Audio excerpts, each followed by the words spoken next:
Everyone, welcome to today's meeting of the Greater Cambridge Partnership Joint Assembly. Everyone has the agenda papers in front of them.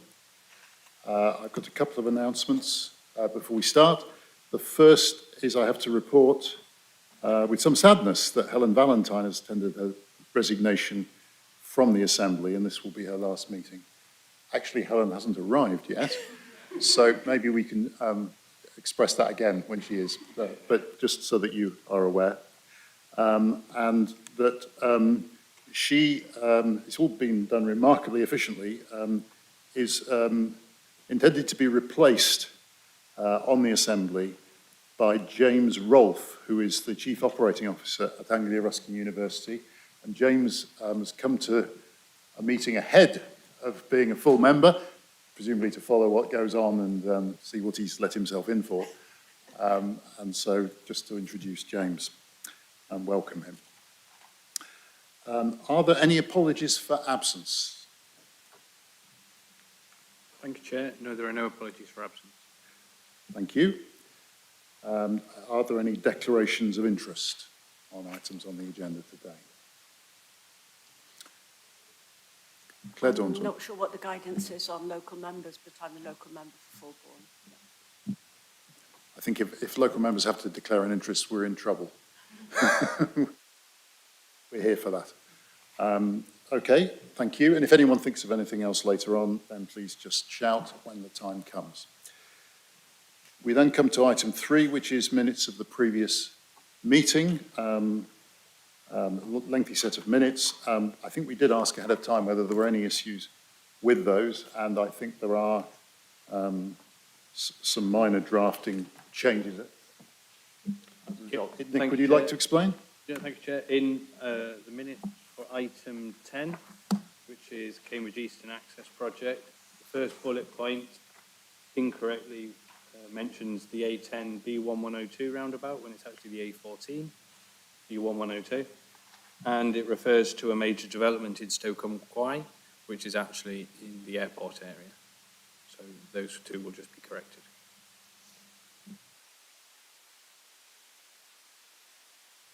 Sorry, I would assume there's no issues with that. Are there any other issues that people need to raise in relation to the accuracy of the minutes? I don't see any hands, so I'm going to sign. Thank you.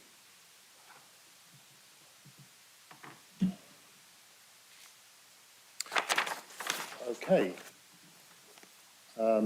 Item 4, questions from members of the public.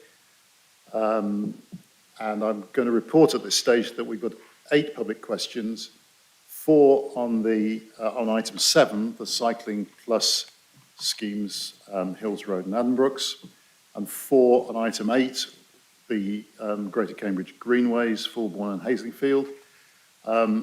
They've been published on the website and have been sent to members of the Assembly, and the questions I'm going to ask those asking to put them as we get to the relevant agenda item. Item 5 is petitions, and I'm advised there are none, correct? Thank you. And that brings us to the substantive business. The first element of which is item 6, the quarterly progress report. I'm going to, therefore, we don't have any questions on this item, so I'm going to ask for this to be presented to us, and that's you, Niamh, is it? It's going to do that, and afterwards we'll have our debate. So over to you, Niamh. Thanks, Chair. Just to say also, colleagues, Sarah Hayward from the Finance team and the County Council's here, and my colleague Thomas is here, who is all the detail behind this report, really, isn't it, Thomas? So just a couple of things to draw out before members have questions. The first is explicitly referred to at 1.2, and that's just around the work on biodiversity net gain. So we spoke here several months ago around a strategy for biodiversity net gain. We went off and commissioned some work, as you had asked us to do and the board had asked us to do.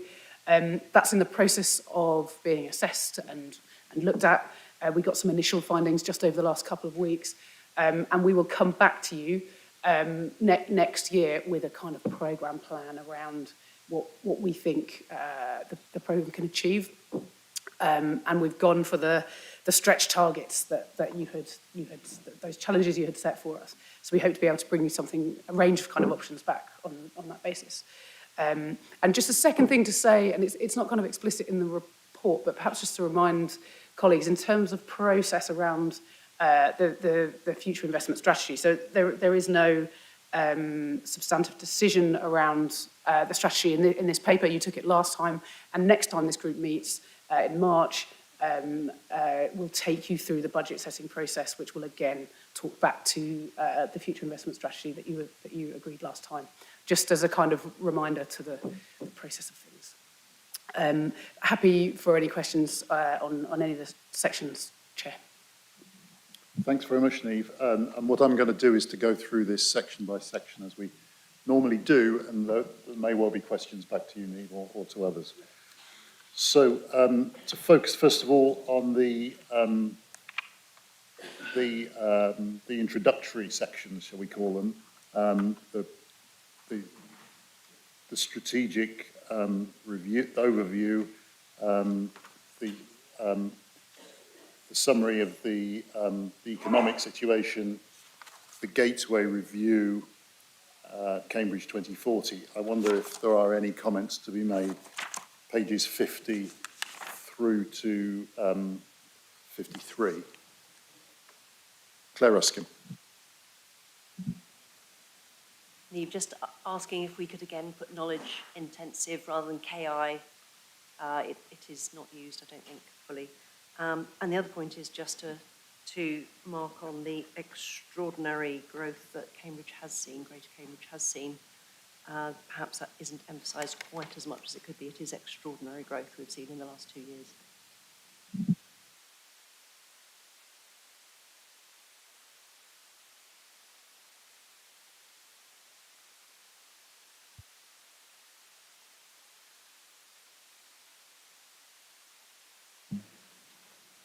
Could I just ask, in relation, I note the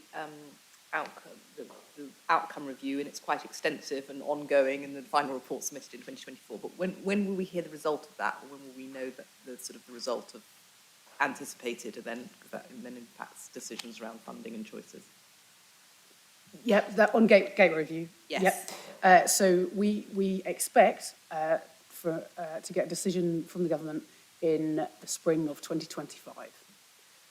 That's all the information we've got so far. That's what we're driving to. All these deadlines are driving to that point.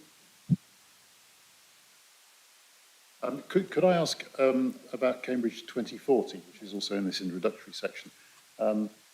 We left the subject of CSETs, the CSETs scheme, as a scheme that we wanted, but looking for funding. And I understand that quite a forceful case has been made to the government under the heading of Cambridge 2040 to try and get that met under that programme. It hasn't happened so far, and we had the autumn statement. Are we, what's the next possible decision point, or have we given up that now? Yes, thank you, Chair. It would be correct to say that we did have really constructive discussions with Peter Freeman as Michael Gove's representative in Cambridge, if you like, on the Cambridge Delivery Group and leading that piece of work. And I think they did ask for a lot of information from us and other partners, in which CSETs was strongly recommended as a scheme that should receive funding in order to meet some of the government's aspirations around even further growth. However, it was not allocated funding in the autumn statement. I think the next range of activity will focus on the March budget, and certainly Peter Freeman's feedback to us is that they believe the case is there. They want to continue to work with us and local partners to, I think his phrase in the last meeting was knock on Westminster's door. So we absolutely will be working with other partners to do that and make the case. Thank you, Rachel. I see Karen Kennedy. Yeah, I had been going to bring this up under the transport report, but as you've brought up CSETs, I wanted to ask about what the contingency plans are for the Cambridge South interchange if CSET isn't going, or is potentially, there's a risk to the CSET. Who's going to deal with that? Peter? We and the statutory agencies, so the Planning Authority and the Highways Authority, are in discussions with the rail industry as to exactly what needs to happen at Cambridge South to make sure that both it's permeable in terms of the biomedical campus, but also we provide the maximum possible interchange, because of course the existing guided busway already goes there. We haven't yet got a final design, but those consultation and discussions are continuing. Thanks, Peter. Katie? Just on the same matter, is it possible to have an update on what other transportation implications are of South Cambridge Station arriving? For example, how will patients get from the new station to the... and how will the extra people arriving, how will they move about the existing site? Thank you. And that's a similar point to sort of Karen's question. Clearly, we need to make sure that that environment, as I say, is very permeable so people can get around effectively. They're expecting just over 2 million passenger journeys a year, so there's a lot of people floating around. The final design's not yet been completed, but we are in discussions. I mean, the lead authority is the County Council with the rail industry, but obviously the Planning Authority and ourselves have an interest in making sure that the best possible features and the maximum possible interchange are achieved as part of that station. Katie, yeah? There is some urgency about this because my understanding is that it's going to be completed by this time next year and then up and running, open within 3 to 6 months. So within 18 months it could be open. There is some urgency, and we stand ready to support our partners who are responsible with taking this forward. Thank you. I'm now going to go into the different sections, the main sections of this report. First of all, that's the transport work stream, paragraphs 4.2 to 4.1, 4.11, and the appendix 1, starting on page 57. Are there any comments in relation to transport? Helen Valentine.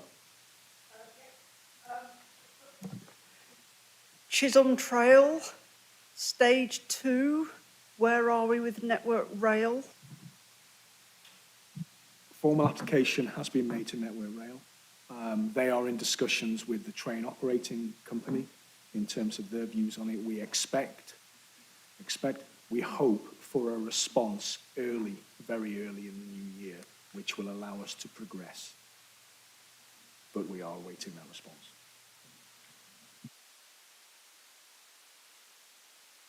Just Go ahead, quickly Helen. then, so does that infer that we are now expecting a positive response? Because I think the last time I asked the question, you weren't sure whether or not we were going to get a positive response. I always travel in hope rather than expectation.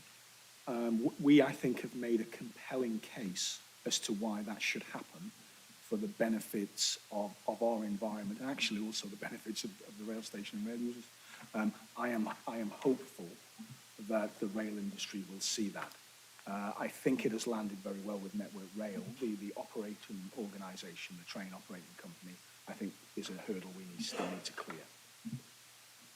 Thanks, Peter. Claire Daunton. Yes, thank you. Can you hear me? I've got a question about 4.1 through the SMART programme. It's a detailed question, so would you prefer I took it in when we discuss Appendix 3? Yeah, we're going to come on to the smart work stream Fine, all right, thanks. in 2 sections' time. So hold it till then. No other questions on transport? Okay, that's a novelty. It's the largest section. There we go. So the next section is the skills work stream, paragraph 412 and appendix 2 on page 65. Are there any questions on skills? Okay. Kristen Ann, sorry. I just wanted to bring to the Assembly that last time we met as a skills subgroup, there was a point was made of actually the sustainability, the excellent progress on this work, but the thought about how we move it into sustainability, because effectively it's an ongoing subsidy, unlike the transport lines that we put in stuff and then it's there. And so I think I'd welcome to just draw that point to other Assembly members.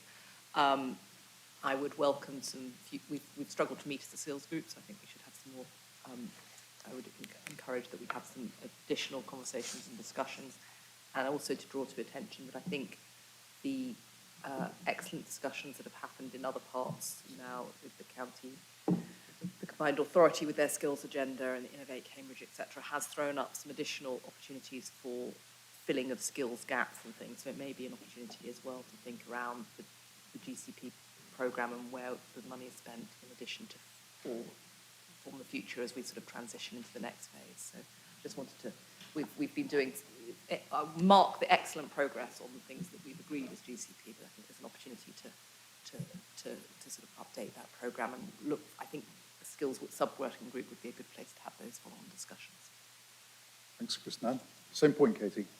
Yeah, go ahead. Yes, I just, when we talk about skills, I quite often refer to the construction industry and the real need to support apprentices in the construction industry. And they've just, quite a few skills are now on the government list to allow people to come into this country. And if we want to support the good growth in this area, we can't do it without the construction skills to build the best buildings. And we have a really good construction section in Cambridge Regional College. And I know a lot of the contractors are doing some really good things with apprenticeships. And I think if we could acknowledge that and help support them, that would be good. Thank you. Thanks, Katie. Christopher? Thank you. A question of clarification, if I may, just as to how we count and where we get the data for the number of new start apprentices in any month, quarter or year. How does that feed in from businesses and other employers in the area? Okay. I'm going to come back to Niamh in a moment. Are there any other questions that would go to her? No, I don't see any. Niamh, skills questions. Yeah, sure. So part of the kind of requirement that we build into our contract that we've got is that those numbers are fed back. So Form the Future essentially have to collect those via each business that delivers them and via the other providers that we work with. So the Regional College is a really good example. They hit a lot of those targets as part of this work. So it's a kind of labour-intensive element of the contract that we require. Thank you. Okay, so I see no more indications on skills. So we then come to the smart work stream, paragraph 413 and 14, and appendix 3 on page 70. Claire had already started to say something, so Yes, thank please you. go ahead. So yes, it's a point of detail, as I mentioned, and that is to do with the operation of the smart signals at what's known as the Robin Hood Junction in Cherry Hinton.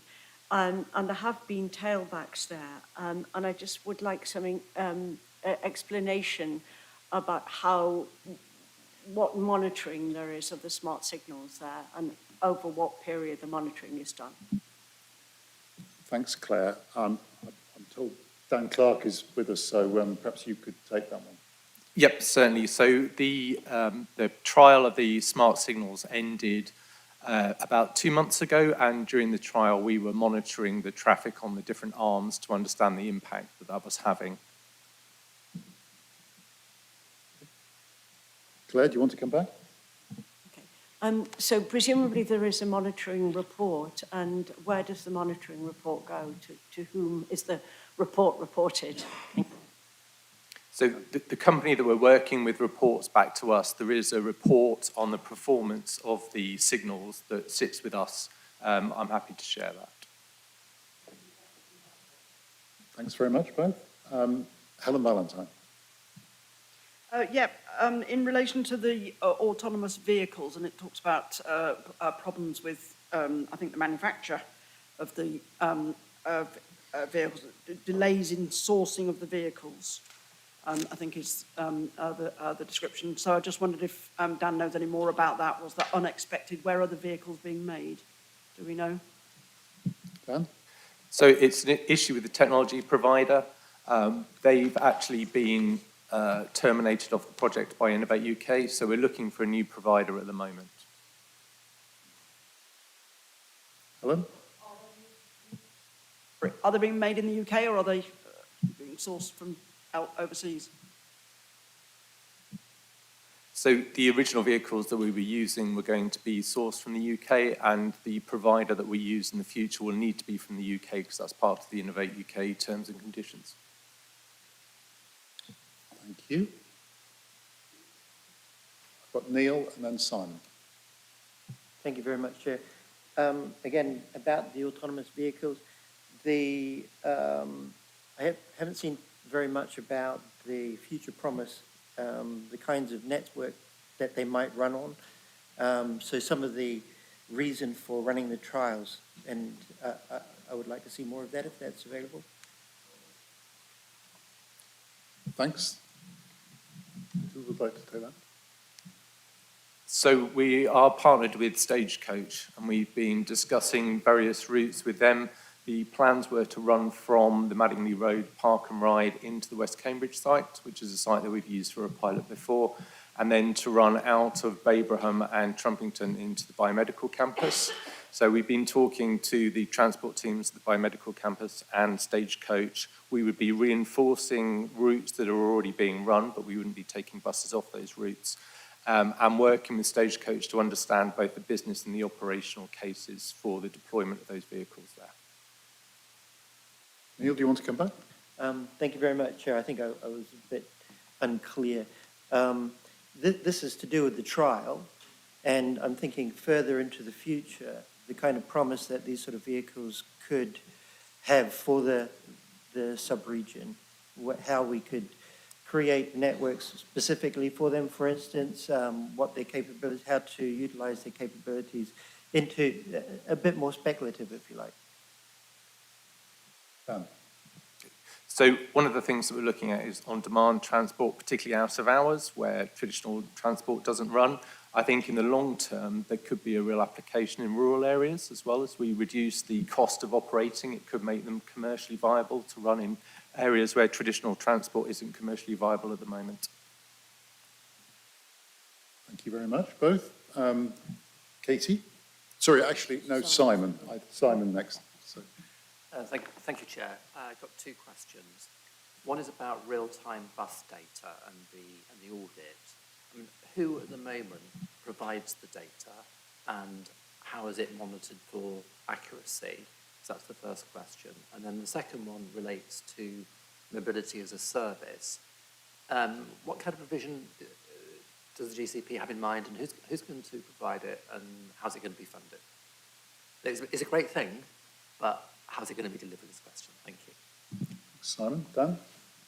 Okay, so on the real-time bus audit, at the moment that sits within the purview of the combined authority, and they monitor the contract. We know that there are issues with real-time data, so the audit will be looking at everything from the ticket machine, which is where the signal originates of where the location of the bus is, all the way through the communications network to understand if that's affecting the data, through to the system that VIX, who are the company that provide the real-time data feed, to understand if there are any issues there. We're talking to the bus companies as well, because they have to feed in things like cancellations to understand their processes, and then looking at the output on the street. So we did a piece of work. We stood on the street, looked at the real-time information, and then looked to see how that corresponded to the bus arriving at the bus stop. And then we're also looking at the NAPTAN database, and effectively that's the database which is where all the kind of bus stops are, to make sure that that's correct as well, because that has an influence on the real-time information. On mobility as a service, so I think the promise of mobility as a service is that it brings together all the different layers of the transport system into one application so that you can understand multimodal journeys when you're planning your journey. You can begin to understand things like disruption to your journey and alternative options, and then Also, you can begin to start looking at things like integrated ticketing and being able to pay for different legs of your journey in one application. The other thing that we're looking at is if you've then got a traveller account, whether we could use that for things like mobility credits and reward to nudge behaviour. So we did an options appraisal which looked at everything from just letting the market provide a solution, but obviously then you have very little control over it, right the way through to building your own app, which is very expensive, and I don't think that's an area that we should be getting into. And then there's a middle ground. So there are a number of combined authorities at the moment who are deploying mobility as a service applications. And so we're going to be looking at whether we could work with one of those areas to deploy something here, so effectively an extension of that. The next stage is to look at the business case, so how much is that likely to cost, and how do we deal with things like the ongoing revenue costs of the application, to see whether there are any opportunities to be able to bring funding in to support the application in the future. Stan? Katie?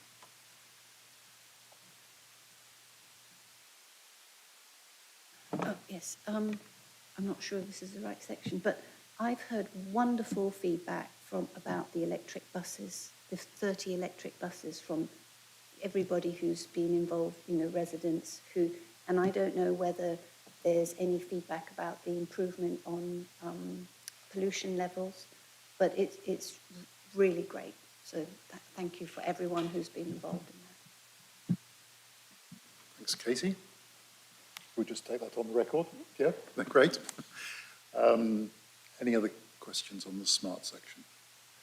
It doesn't look like it, so we'll move on to the next one, which is thank you, Dan, by the way. Move on to the housing work stream, paragraph 4.15 and appendix 4, page 74. Are there any questions or points on that? I see none, so we'll go to the last section, economy and environment work stream, paragraph 4.16 and appendix 5 on page 76. Are there any questions or contributions in relation to that? Sorry, Chris Nunn, I missed you again. Thank you. Go ahead. Two quick questions. On the energy function, which obviously is very exciting to go ahead, are we clear, do we think that now has capacity for the current energy, or given the plans of Cambridge 2040, how much energy capacity does it provide and what's it fit for? That's my first question. And secondly, there's been a lot discussed around, obviously, energy was that DCP tackled very effectively on behalf of the community, and obviously the pressing constraint we hear about more frequently now is water. So just understanding GCP's role in those discussions, if any at all. Thank you. Who would like to deal? But it's really two questions, isn't it? Yeah. I think. The one is calibrate the electricity grid improvements in relation to demand, future demand, and the other one is what is our role in other utilities and Sure. So I can comment on the energy one. I know Rachel's had some engagement on the water stuff, so you might want to make a comment as well. On the grid work, unless it's out there and I don't know about it, I'm not sure there's a firm figure around the 2040 growth numbers. I think, therefore, it would be difficult to say whether or not some grid reinforcement work that we've done will meet the demands of that forthcoming growth. So I guess the honest answer is I'm not sure. I suspect we'll need a range of other interventions to meet those requirements, would be my honest answer. So just to clarify, did it sort of factor in the current local plan? Is it sufficient? Is that what it was based on? So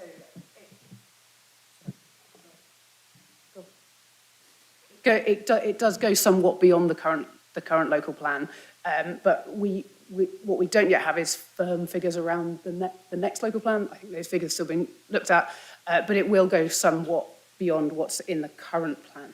Yes. And sorry, just on water, Rachel, did you want to make a comment?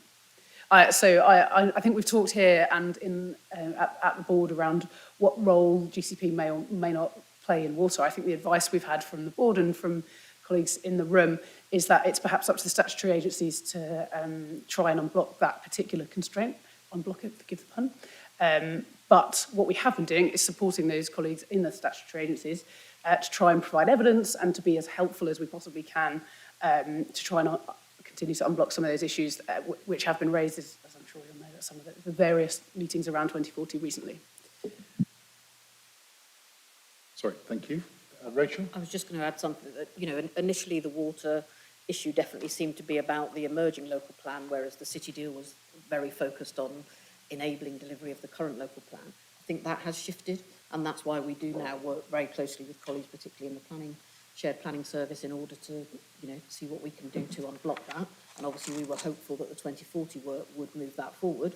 I think we're yet to see, you know, the outcome of that, but we are all hopeful. Katie, yes, go ahead. I think one of the things I'm concerned about is the exponential increase in use in AI, because that uses a huge amount of energy and water, and that was not factored into the in the existing local plan, and nor in the emerging local plan. We do not allow for data centres, and data centres in some parts of the country have actually had a real impact on other development coming forward or not, because they've had to prioritise where the energy goes, and it's gone to the data centres. So in Cambridge, I think that the reality is that there's a lot of businesses will be using their own data, setting up their own data centres, and the implications of that could be quite substantial. So we all need to be aware of what the capacity is now, and also and what the implications of that type of development. And I think we need to be talking about it more. If companies are using the services of big data centres, I think they should be asking what water and power they're using. And the more we go to the big data centres and ask them to provide that information, it will highlight the fact that these are really important issues. And I think maybe we could have more of a conversation about that in next year. Thank you, Katie. Simon? I'd say that on electricity, a good rule of thumb would be to triple the capacity, because of course it's not just accommodating or providing for energy for new housing, it's actually for the electrification of all heating and all transport if we're going to make 2050 zero carbon. So, whilst there isn't a specific number for the Greater Cambridge area, I think that is a broad figure that we have to bear in mind. So the need for continuing investment in grid reinforcement is real. It needs to be planned, it needs to be coordinated. But we don't have a regulatory framework that is supportive of such forward planning. And that was the reason why the GCP made the intervention. And I think it's actually been one of the best things the GCP has done, is to prod the investors to invest in the new grid capacity in the sub-region. But there's a lot more to be done, and I think this has got to be part of the discussion with, because we're going to go through the Gateway Review in spring 2025. Of course, we'll be talking to a new government, not this current one. Thank you. Graham Wilson? Can I just go back to employment and possibly even skills? The government, the current government, has announced new requirements about migration. Is there anything that the Assembly should be aware or concerned about in view of those announcements? I think that's an exchange we actually just had earlier on the basis of what Katie was talking about, yeah. Was there any more to... Anyone? I don't have anything to comment on. I think it would be quite difficult for me to comment on that policy, to be honest. Well, we could all have a go on the wider policy, and I'm recommending that we don't. But I think the question is more about whether there are any messages to us that we should take some local ownership for in relation to developing capacity and skills on the ground in our own area. Yeah. So the work we've got ongoing with skills is a sort of specific 4-year contract that's soon coming up for it will expire in March of 2025. As it stands, we are only kind of working to those agreements as part of that contract. There is agility built into that contract, but only kind of so much, I guess, because we have contracted with an organisation to deliver around a specific number of sectors and areas. So it should be responsive to what the needs of the Greater Cambridge economy are. So within the constraints within which the environment, within this environment, I think we are about as agile as we can be within the current work. Thank you. Simon, come back perhaps? Yeah. So in respect of the proposed immigration controls and the minimum salary of £38,000, that will affect this city very badly because as a global competitive university, the university needs to attract and compete globally for the best postdocs, but they don't get paid that amount of money. So there is a serious problem if the government of any colour wants to, as they supercharge Cambridge as a leading centre for science and technology. This kind of immigration policy is not compatible with that ambition. And I meet people from all over the world in my ward who live in Eddington, and it's they really think they've arrived when they've come to Cambridge, but they're not being paid that kind of money, and we will not be able to attract them in the future if this is going to come into force. Yeah, I'm going to suggest we don't kind of, because that is not really in relation to our skills programme. That's a separate point, belongs in a separate debate somewhere else. But Neil, as long as you're not going to do the same thing, please go ahead. No, my question is about the sectorial employment analysis, which is quite a lot. I've got questions. Do we have data on changing working patterns, flexible working from home, that sort of thing clearly has an impact on where people live and on the pressure on our transport system. Do we have that kind of data? Can I get back to you? There may just be something we can come up with, but I'll come back. Sorry, we can definitely supply it because we had it as part of the City Access making connections in the background paperwork, so it was definitely within our thinking as to how people's transport plans are changing. But also, obviously, just to say what we have seen is a return to sort of pre-COVID levels. So even if people are working differently, actually the growth means that we are still filling the network capacity.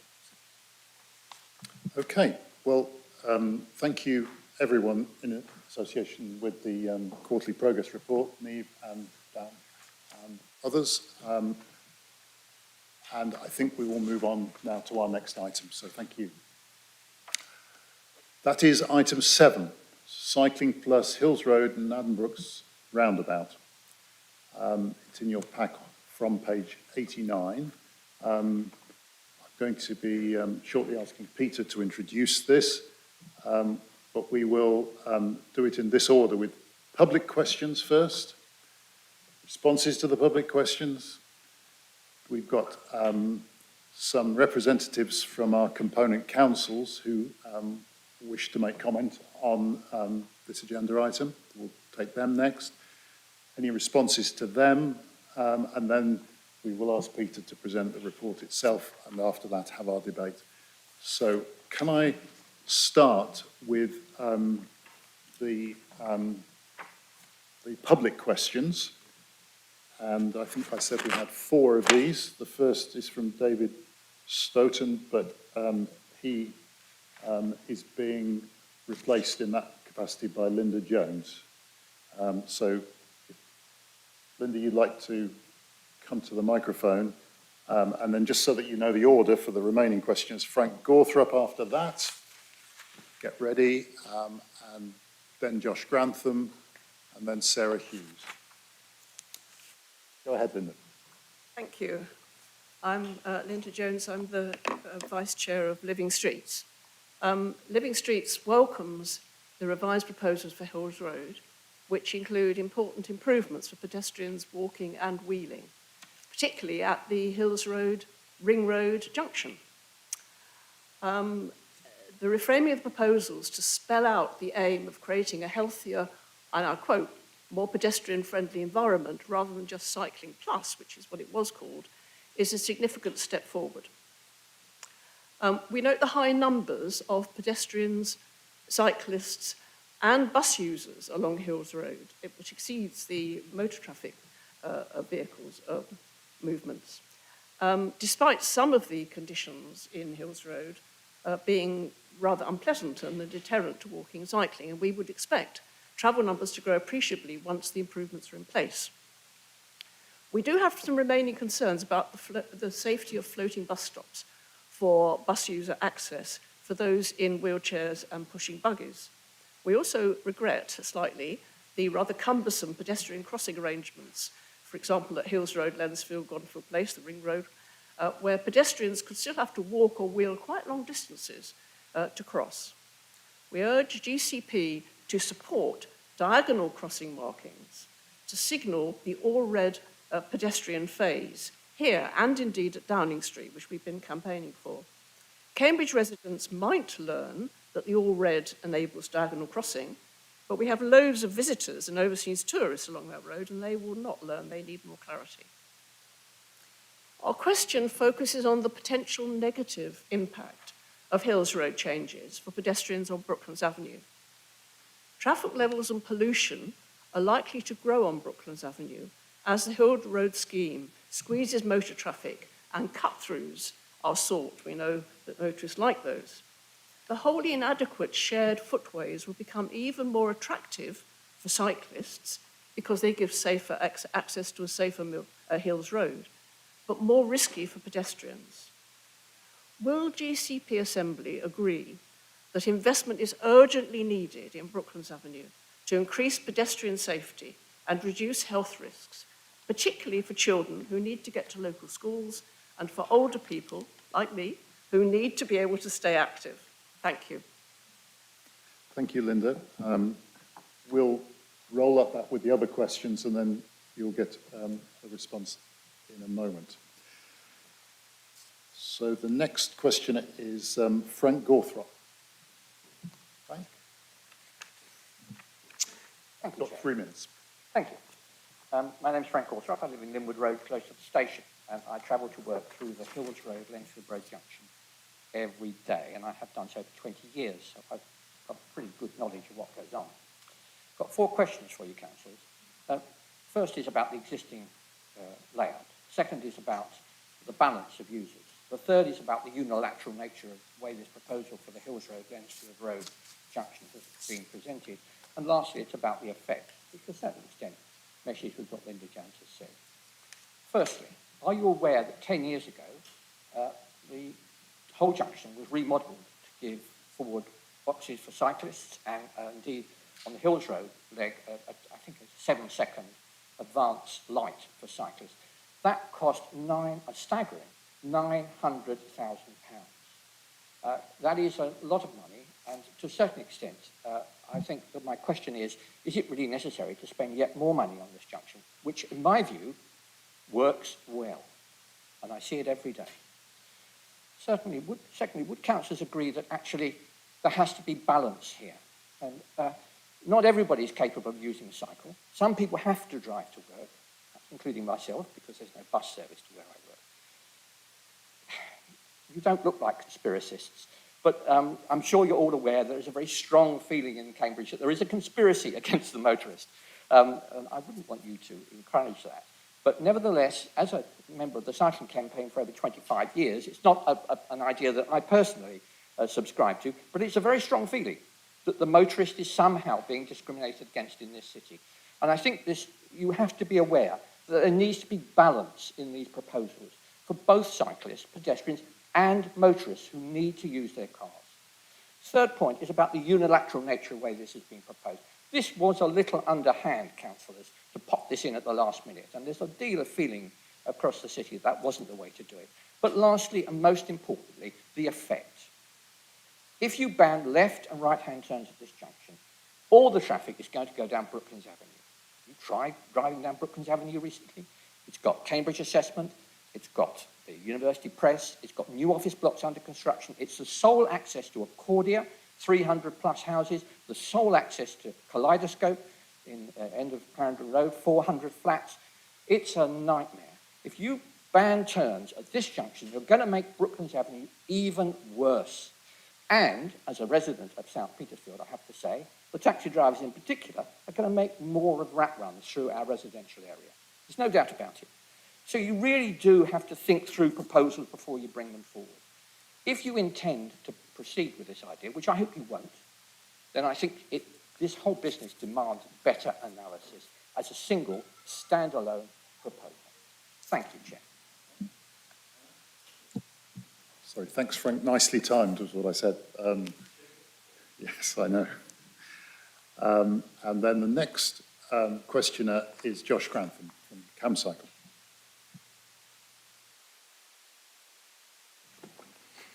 Hi there.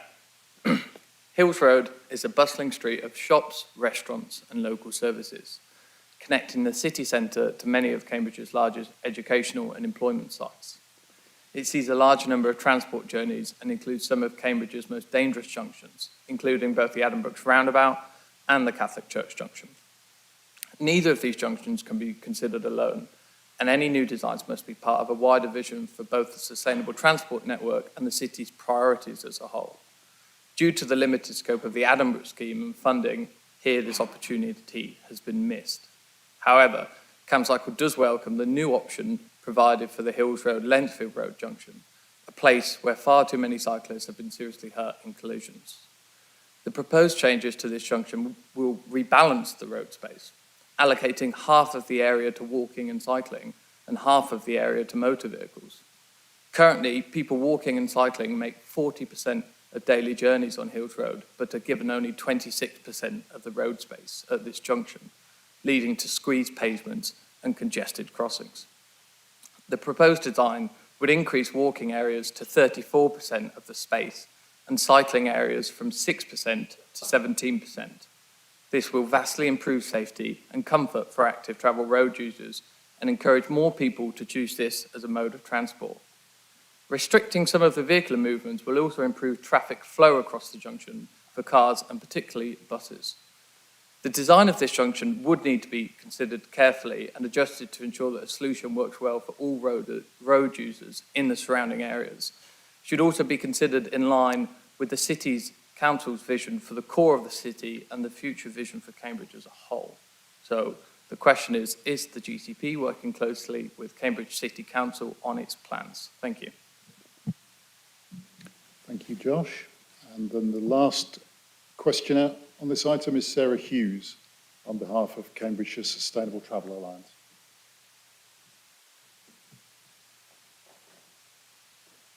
Hello, so I'm asking my question on behalf of the Cambridgeshire Sustainable Travel Alliance. We're an alliance of 31 organisations active in the areas of transport, environment and health. The Travel Alliance is delighted to see the new design option under consideration for the Lensfield Road Gonville Place junction on Hills Road. The movement report shows that the majority using the road are travelling by sustainable means. 22,000 pedestrians, 6,250 cycles and 27,250 vehicles, including 760 buses. Note that 760 double-decker buses can transport up to 57,000 people. The improved design option should greatly improve safety for active users by providing additional footway space and by preventing left-turning motor traffic coming into conflict with cycles passing through the junction from Hills Road and Regent Street. It also enhances bus priority. We believe that this design will also bring benefits to those driving.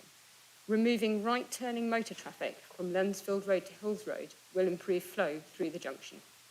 Currently, right-turning traffic often blocks traffic going straight on and takes up significant time in the phasing, reducing overall capacity. Removing left-turning traffic from Hills Road to Lensfield Road will also improve flow on Lensfield Road and through the Trumpington Road mini-roundabout. We also support the new design option as it prioritises sustainable transport through a major gateway junction into the heart of the city. One of the aims of the 2014 Greater Cambridge City Deal, as stated in the founding document, was to allow significant increases in bus and cycle use, particularly within Cambridge, that will maximise the capacity for movement, particularly within the historic core. The centre of Cambridge currently experiences high motor traffic levels, especially at weekends. By prioritising journeys into the centre by active travel and public transport and lowering motor traffic levels, the city centre will become a more pleasant and safe area to work, shop, eat out and spend time. So our question is, what will the GCP do to progress this design option? Thank you, Sarah. And now on those 4 questions, I'm going to turn to Peter for some responses. Thank you, Chair. So in terms of Linda Jones's question, I mean, thank you for your overall support for the proposals. We note your concerns around floating bus stops. We've had the conversation before. We will have the conversation again. We will continue to keep that under review with others, stakeholders, including yourselves. We support diagonal crossings, but they need to be within the context of the overall scheme design, and they need to go through the independent road safety audit. So we're certainly not taking them off the table, but they need to be within those sort of wider parameters. The focus of our work here is on the junction of Brooklands Avenue. It's not along Brooklands Avenue itself. We do understand your concerns, so therefore we will take that away and we'll speak to partners at the County Council and the Combined Authority to see if there are other ways of coming at it. But in terms of our focus here, our focus is at the junction. In terms of Frank Gawthorpe's question, when we consulted on quite modest proposals for these junctions, and people told us that they didn't like it, that we hadn't gone far enough. They were unhappy with the current arrangements and they felt that more could be done. We are putting forward, as a result of that consultation, options on those junctions. So we're not saying do this or do that. We're putting forward 2 sets of options. The banning right and left turn options will deliver some significant improvements. So significant improved pedestrian crossing facilities, removing the left hook for cyclists, lightly better bus times, bus journeys, and in significant increase in public realm space. But you're right, it is important that we assess them. So we will be taking both those options forward. We will be assessing them through the transport model and other design assessments before we go out to the next stage of public consultation, and we will allow the public to have the views with all of that relevant information provided. In terms of Josh Grantham's question, so my short answer is yes, we are working with partners on this. I think it's important, though, to reflect on some of the comments you made about Adam Brooks roundabout. Our proposals are looking to fast track a solution for a small safety scheme on one of the key arms. We would entirely endorse the view that a longer term, much wider scheme is required for this and other junctions across our city going forward. But that's not what we're looking at here. What we're doing is delivering something that we think will deal with those short-term improvements and will then not prohibit either the sort of further works on the A1134 or indeed a wider review of that roundabout. And then in terms of the final question from Sarah Hughes, again, thank you for your support on the additional or the changes to those junctions. We do need to progress that design. We do need to go through that assessment. And whilst we anticipate the impacts will be positive, we need to be demonstrating that. And then we need to be putting it back out to general public for their views. So this today is not a final decision on this. It is merely a stepping stone in terms of developing this scheme going forward. Hopefully that answers the questions, Chair. Thank you very much, Peter. We now have what I thought was 2 contributions from members of one of our councils, but I see only one. I see only one person. The first person was Councillor Karen Young, but I don't see her in the room, and I don't see her on the screen either. Chair, I haven't heard that she's not here. We were expecting her, but clearly something has happened. Okay. Fine. Well, that's just as well, because just as well that we have a second questioner from the same ward on Cambridge City Council. So, Cambridge City Councillor Imi Blackburn-Horgan, you're the second person who's registered to speak here. would you like to go ahead, trying to keep that to roughly about 3 minutes, please? Queen Edith residents inform me they are frustrated with the delays from current roadworks. I've been in talks with Streetworks who inform me that the issue we have in the Queen Edith area is that both Cadent Gas and UK Power Network are upgrading the supplies to Addenbrooke, so it's difficult to stagger these works. I'd like to ask if and when these works in item 7 go ahead, how will this be managed and staggered alongside ongoing Addenbrooke's works to mitigate their serious impact on travel in and out of Queen Edith's and the wider Cambridgeshire area? Thank you very much, Imi. So I will go straight to Peter then for a response on that. Thank you, Chair. So we will recognise the challenge that Streetworks creates on local communities, and there's a lot of them in Cambridge. The Streetworks coordination role sits with the county council. They have a devil of a job trying to manage all the requirements on the highway. In terms of taking forward our schemes, we work closely with them. We are open to compromise, and we will change our timelines if we think that working with them is in the best interest of the communities. So, for example, members that have been around a while will know that actually we were initially going to undertake the Milton Road works very shortly after the Histon Road works, but listening to local communities and listening to the Streetworks team, they wanted a gap between the two to give those communities a bit of a breather in light of those roadworks. So we continue to be open to that, and those conversations will take place going forward, Chair. Thank you very much, Peter, and thank you, Councillor Blackburn-Holden, for raising. I'm then going to ask Peter to present the report, please. Thank you, Chair. There are two parts to this report. So there's a part around Hills Road, and then a further part around Addenbrooks, and I'm going to deal with them separately. Back in 2021, the Assembly and the Board agreed that we should bring forward and develop a network of Cycling Plus schemes across the city. You prioritised two routes, Hills Road and the A1134 in terms of funding, and then wanted us to see if there was further funding for the rest of the routes. So in terms of Hills Road, the issues are set out around paragraphs 1.3, 1.4, around some of the challenges of that, and actually some of the questioners have already outlined some of the challenges that exist upon that particular route, and also the potential for change in terms of active travel modes if we can promote them. We went out to a consultation, and as I said in my responses, actually some of the responses said we like this, but quite a lot said you didn't go far enough in a couple of areas. So paragraphs 4.1 to 4.15 outline our response. The key response changes are the suggestions that we go forward with an option, not a single proposal, an option in terms of banning right and left turns into and out of Hills Road, and that we undertake the detailed design, the detailed modelling that goes behind that, and then we go back out to public consultation.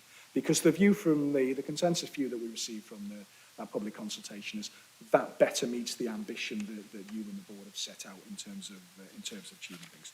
So that will be the next steps in terms of that particular, the Hills Road works. The Addenbrooks roundabout is quite different. So the Addenbrooks roundabout actually forms part of the A1134 route. We have previously discussed this. The board have previously agreed that we fast-track this in light of safety concerns on one of those key arms. Again, we've been out to consultation. Again, that design has been changed. And so we are promoting a small scheme that we hope to get away sort of next year that will deliver improvements on the safety aspects of that scheme. But again, as Cam Cycle have said, I think, reviewing that junction further down the line, there was clearly opportunity and requirement to do that. So the decision on Addenbrooks that will go to the board is a decision to deliver that scheme, not to deliver a decision for further consultation and further technical work. I'm going to stop there, Chair, and hopefully try and answer any questions. Thank you. Thank you very much, Peter. I'm going to follow your structure and suggest that we divide our debate into two on this, because they are not, they're connected schemes, but there's a bit of a gap in between anyway. So I'm going to suggest we talk about the Hills Road scheme first, finish that, and then move on to the Addenbrooke's roundabout scheme.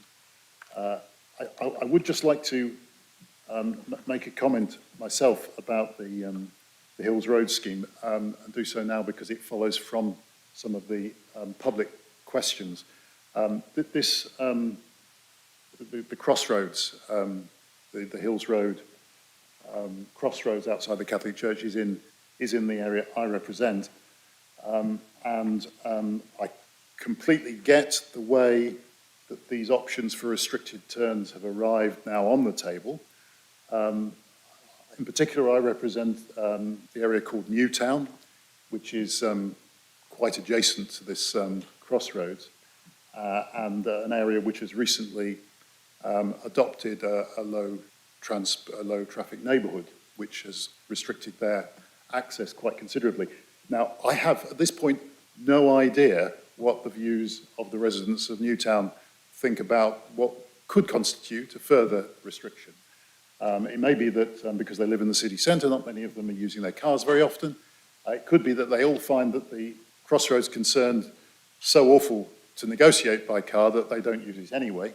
But really, they probably sat through the consultation that has taken place without realising there was an issue here as far as their access was concerned. And I think that it's a really important process point here that they should be accorded a public consultation, along with others, of course, which is just as open-minded as the public consultation that has just taken place, with this important addition in there. And I think that I'm interested, I was going to mention the question of Brooklands Avenue. It seems to me there does need to be, in my book, some evaluation about the impact on Brooklands Avenue. But actually, there is another road which would be impacted by diverted traffic, and that is Park Terrace, which is also in the area I represent. That is quite a narrow road. It's also taking a very high proportion of the city centre's bus routes, and would therefore take all the traffic, or most of the traffic, exiting from the Grand Arcade car park. And so I think we need to be careful about what we do, because we could be suppressing public transport in another place by helping it in one place. And I would love to hear that the restrictions on turns at that Catholic Church crossroads, I mean, maybe they would actually improve the experience of the crossroad for most motorists, actually, by having fewer turns. But I do just think that all that stuff needs to be out on the table so that people can make up their mind. Yes, the benefits sound great, but we just need to be sure that we know what is in both sides of the balance before we opt to that. So, Peter, can you give some assurance around that? I'm happy to give that assurance, Chair. I mean, when we run consultations, it's important that we listen. And so we've run a consultation, and people have told us, actually, there's a couple of junctions where you're not going far enough. But we also need to be minded of due process. So what we're saying is, okay, we're listened. We think there's another alternative. So there's two alternatives now on the table. They need to be assessed with the sort of assessment that you've just outlined, Chair.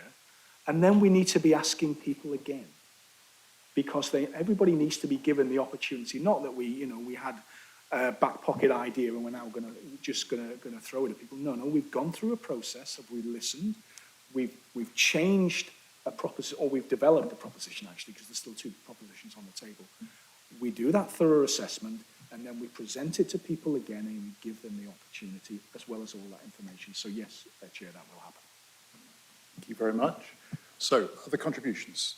So, Annika, and then Christopher, and then Neil. Annika. Thank you, Chair. I was just encouraged to see that within this document, and relating to the Greenways as well, that the local members are being consulted about this. And I think the Chair's comments in relation to this specific one show how important it is. So I just wanted to comment and say thank you for that, and I hope it continues. Thanks, Annika. Christopher? Thank you. I fully endorse the thinking behind the proposals talking about here on Hills Road, and recognise that possibly the improvements, if they can be called that, made a few years ago didn't necessarily make the junction work better for all users. I noticed and would particularly draw attention support to the question, reference in a couple of the questions earlier from the public about the importance to recognise there are many users of our roads for all sorts of things, and would urge that any design here recognises that the city does also need this, which is a major junction in the city, that the traffic does flow for all the different types of users. We need it to be safe, of course, but we also need it to work so the city can function, so that we don't have the situation, Chair, that you just referenced, where people just find another way around the problem, which is, of course, linked to Brooklands Avenue. I would finally just comment out to make sure when we reconsult on this, consultation, of course, as we reference it here, refers to it as Cycling Plus, and that possibly narrows down the number of people who feel that it's appropriate to consult with it or engage with the consultation. So renaming that would be probably really helpful to get a broader sense of input. Thank you. Thanks, Christopher. Then I've got Neil. Thank you, Chair. I could, following on from that, start with Brooklands Avenue. The footpaths are quite narrow. These are shared pathways, and I know there are large trees there and various constraints, but I would also urge a look at that route all the way along, see how we can better make use of it for active transport. There is clearly going to be an impact. On County, we've heard a lot from bus operators about the Hills Road, Lansfield Road, and even back to Trumpington Junction. And I think allowing buses to move more freely does have a lot of knock-on effects, and including encouraging people to make that choice rather than get into their private motor car. So it's not just about moving cars to other places. So I think this is important.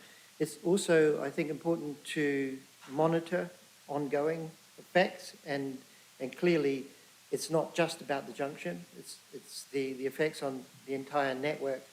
And also I'd urge looking at the side roads wherever we can.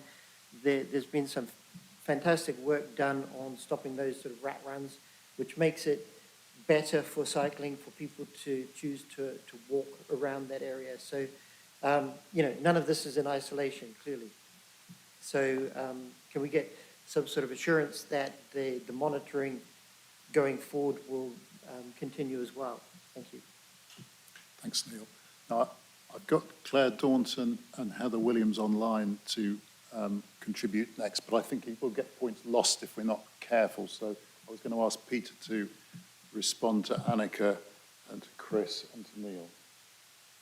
Annika, yes, I'm always mindful of the democratic process, and no, absolutely right that local members are aware of and involved and actively engaged in this. Christopher, I don't think we'll need to rebrand it, but my sense is, given the sort of the recent publicity in terms of the potential proposals anyway, but you're absolutely right about making sure that it conveys a message, not just to maybe one or two particular modes. There's a much wider issue there.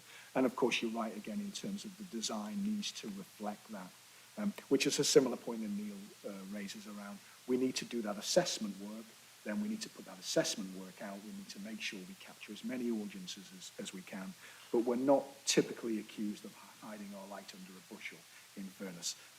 We certainly want that open in our communities across Greater Cambridge.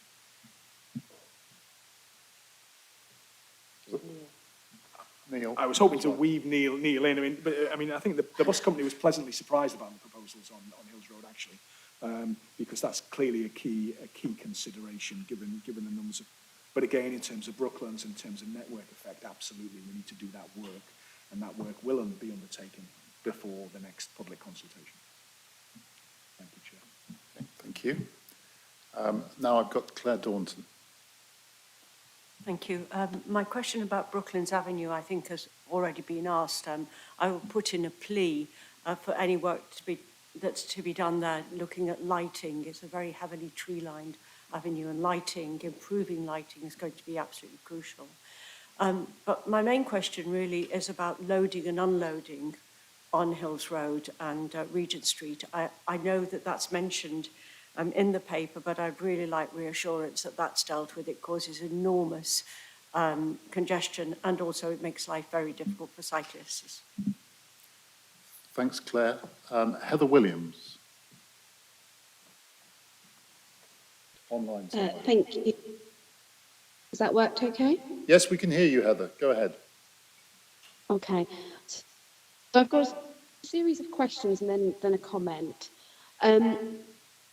I think mainly around sort of what analysis has been done in relation to displacement, as others have mentioned, where the avenues for the rat running could occur, and whether there's any baseline monitoring being planned to make sure that if this is pursued, then we have that baseline data, because sometimes we've struggled with that in planning in other areas because we didn't take the right analysis before we started.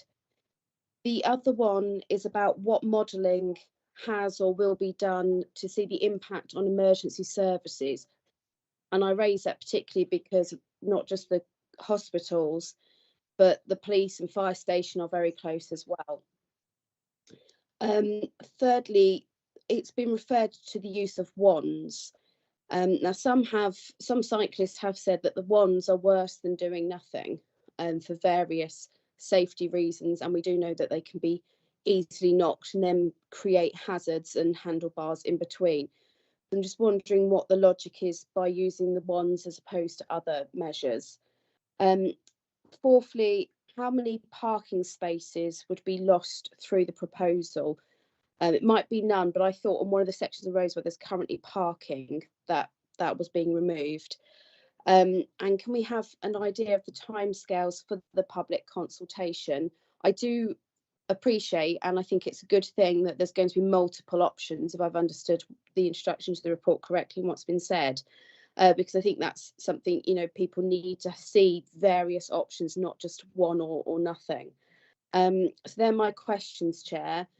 My thoughts, though, when I was reading through the report, I did sort of have my head in my hands a little bit, because I'm all for ensuring that all residents have the ability to move around the city and Cambridgeshire as a whole as they wish, if that's as a pedestrian or as a cyclist, but drivers as well. And I really don't think these proposals will help reduce the volume of cars entering the city. I think it will just be displacing it. And at that point, we are no better off. We're just financially down. If we really want modal shift, we have to take people with us. And I don't think that doing things like this and proposing band turnings, and I don't think that's a way to get people on side and encourage that modal shift that I think we all support. So I'm significantly underwhelmed, Chair, with this part of the proposal, I'm afraid, but would appreciate answers to my questions. Thank you.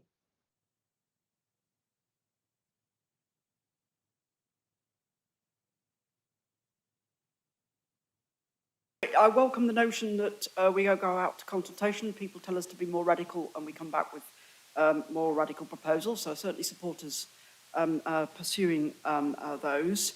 Somebody said we're seen as conspiracy against motorists. I don't think we are, but our original city deal was predicated on modal shift, and I think this would help. At this point, I would be inclined to favour the idea that we ban some of the turns.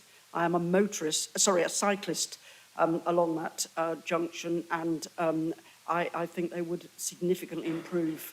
That is a pretty tricky road, and some of the worst bits, I think, would be significantly improved by some of these proposals. So I'm certainly in favour of us going out and talking more about it, and would be inclined to favour the more radical proposals. Thanks, Helen. I'm going to draw a line there after those three and come back, and I've got Katie, you, Kristen Ann, and Claire. So, Peter, could you like to respond to Claire Daunton, Heather Williams, and Helen Valentine? I'll do my level best, Chair. Claire, I mean, we will look at Brooklands with sort of county and combined authority colleagues, and that will include the lighting. Loading and unloading depends on your view, doesn't it? So absolutely, I understand the issues that cyclists and other users have. If you are a resident, then you might want access. And what we find when we develop schemes of this nature, it's a real balance we've got to try and get right. So absolutely, it will be a key consideration, but we'll need to keep that in our minds as we go forward to any sort of final sets of designs. Do you want to come back before I'm particularly concerned about loading and unloading in the shops with HGV loading and unloading. And we need to try and balance all of the loading and unloading, because we understand the impact it's got on particular types of users and also the highway generally. Heather, we've done a baseline data analysis. We've done one set of modelling. We will be doing another set of modelling with these revised proposals, and all of that information will be available.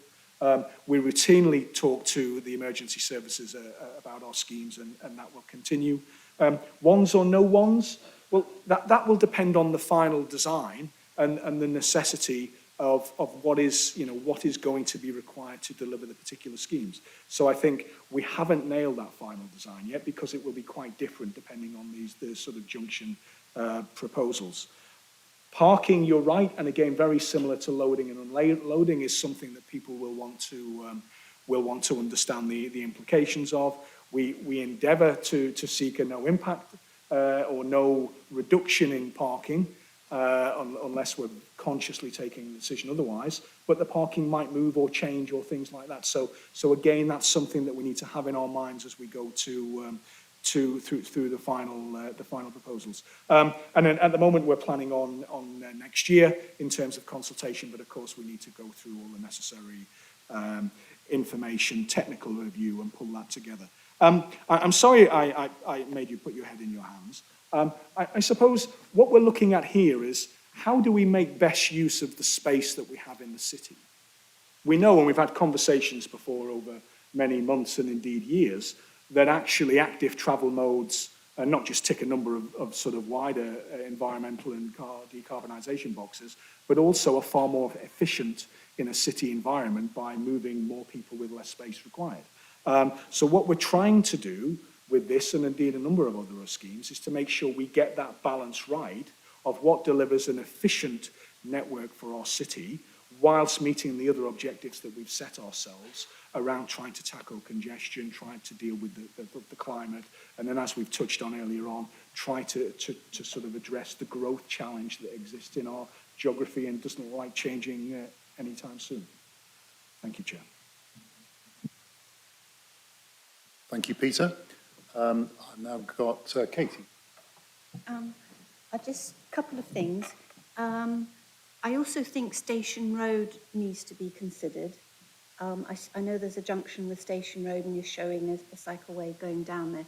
And I'm still hopeful East West Rail will come into Cambridge and in the foreseeable future. And I just wonder whether the numbers of people walking and the extra number arriving that in the East West Rail feasibility, their business case, outline business case, whether those numbers have been considered, because there'll be, I think, could be a considerable number arriving and coming into town. Brooklands Avenue, I think the pavement, ideally the pavements there need to be for people. And the problem with some shared pavements in Cambridge is that people don't know when they're not shared. So we really need to be working towards no pavements being shared. The other thing, I think this is more of a message for the county, but we're being hampered by criticism about the displacement traffic, where the traffic in Cambridge is almost on its knees because of things like the utilities. That we've had the ward member for Queen Edith saying there's gas and power upgrades coming in through Queen Edith to Addenbrooks.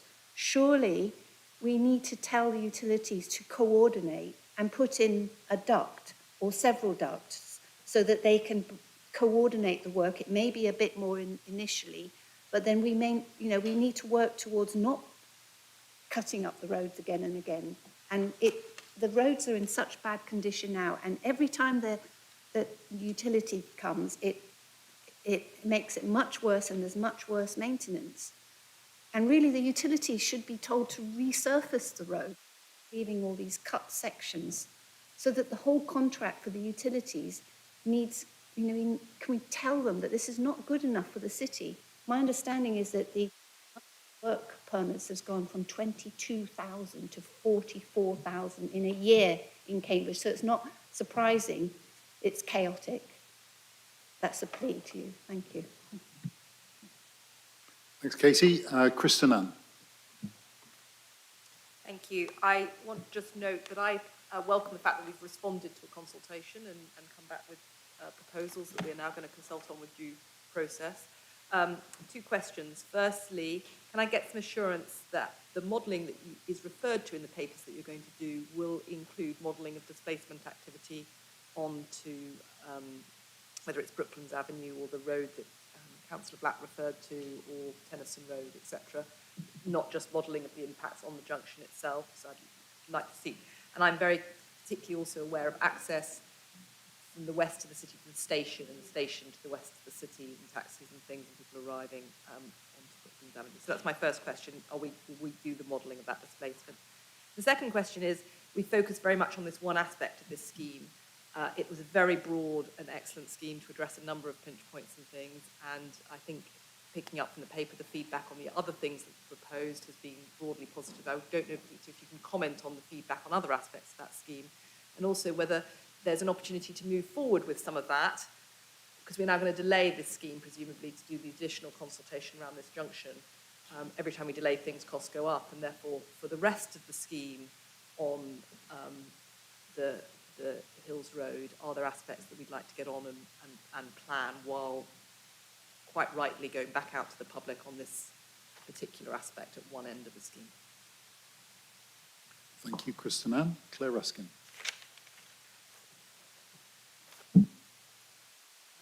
We have a red light. So just to say, I can understand the frustrations as well as the benefits that people are impatient for, and that's why we need the time to do the next thing. And I repeat some of the requests for detailed, open-minded option analysis as well as technical analysis. So support that going forward. The baseline's there. Very good data in the strategic outline business case, for which thank you. That is very interesting data in there. Then just a few comments. We do need to keep thinking ahead. So I've been in Cambridge sufficiently long that I think I remember public toilets in the middle of that junction that you could go down to in the middle of the Catholic Church junction. I may be remembering from photographs, but I think I personally remember that, so it's not so long ago. This is about where we want traffic to be, and if you look at a map of the city, it does show this junction to be very close into the centre. Now, I'm as guilty as anyone. I drive across it very frequently, partly in my caring role, but partly just because I'm a little bit scared of cycling across it. I'm a very confident cyclist, but that junction is one of the more scary ones around. I also go around the Adam Brooks one, which we'll come to later.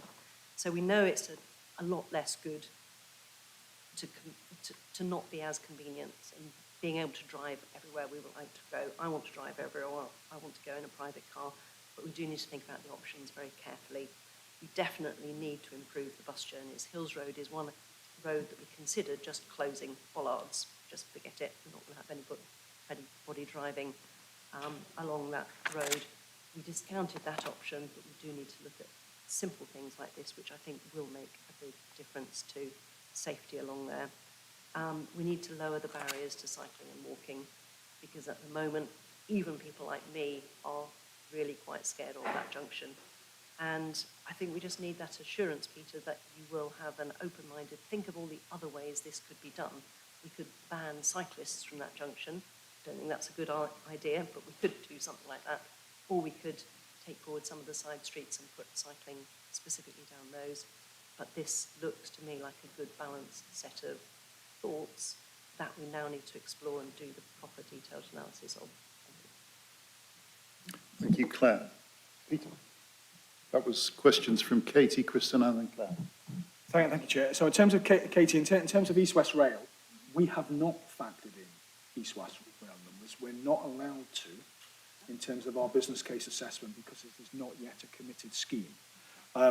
I think the statutory agencies, and I wouldn't want to speak on their behalf, but not that I think, I'm quite sure the statutory agencies, if East West Rail became a scheme, would be saying, actually, what are the local pedestrian, cycling and other links that will be required as a result of the projected increases in rail passengers? And I think this is one of the locations where that would make eminent sense. Brooklands, you already sort of touched upon. Streetworks, again, not within our bailiwick. Streetworks have very limited powers in terms of being able to coordinate, and certainly in terms of reinstatement. As long as it's sort of technically sound, and it doesn't matter how, frankly, how ugly it looks.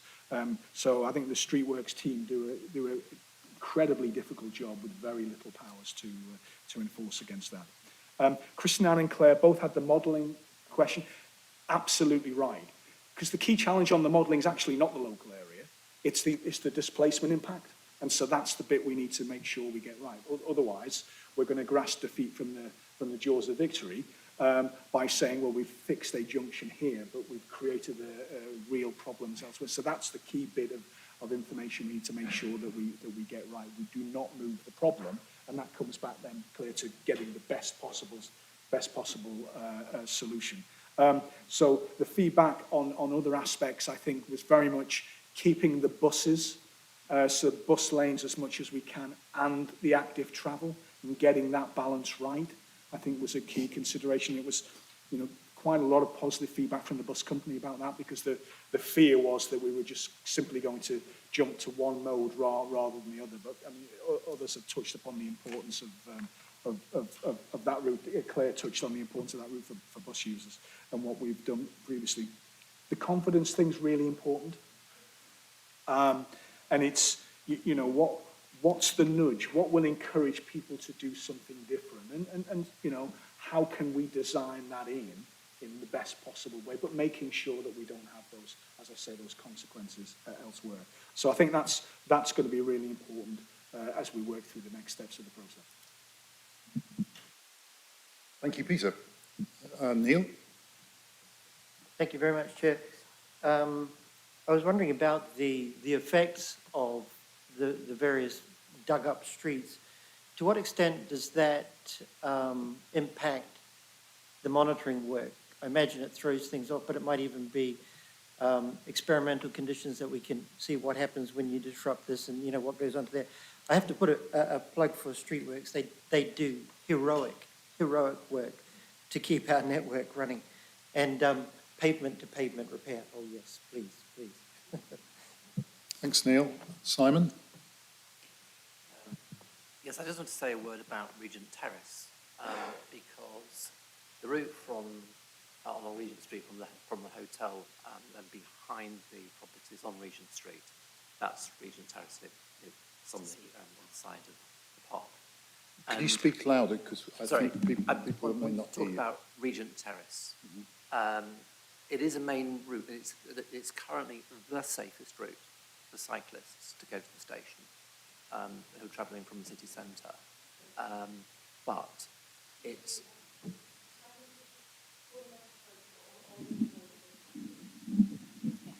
Sorry, Claire. Thank you. Did you catch the beginning of it at all? Okay. So that route is actually, it's heavily parked, it has delivery vehicles, and it has pedestrians, and it has cyclists, and it's heavily conflicted. So I think if this work's been done, I think it's really important that this route is also taken into consideration, because it is, and there is a counter at the end of the route, and it often gets to over 1,000 cycle movements a day, and I think it needs to be given consideration, please. Thank you. Thanks, Simon.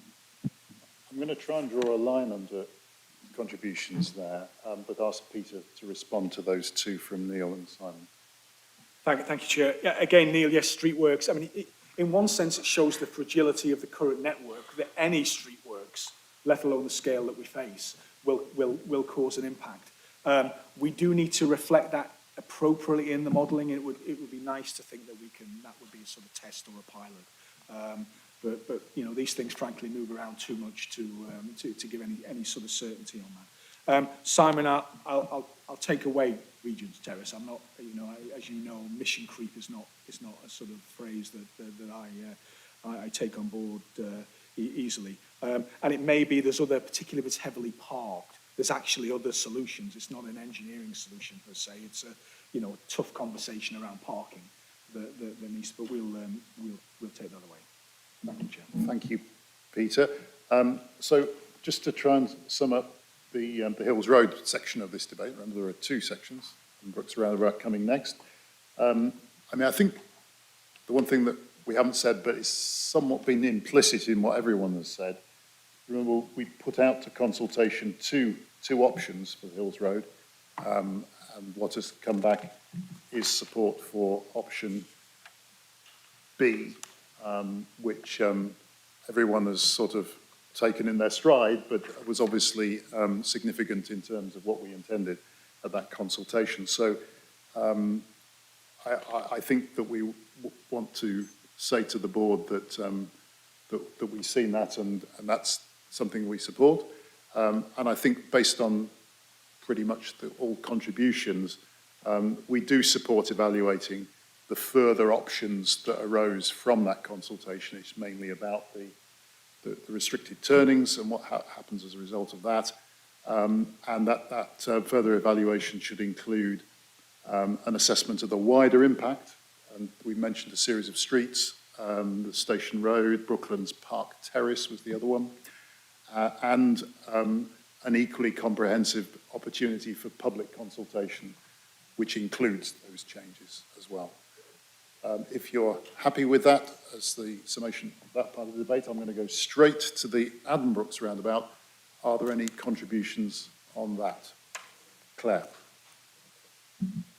Another roundabout I know very well, and my mother has been knocked off a bike at least twice there.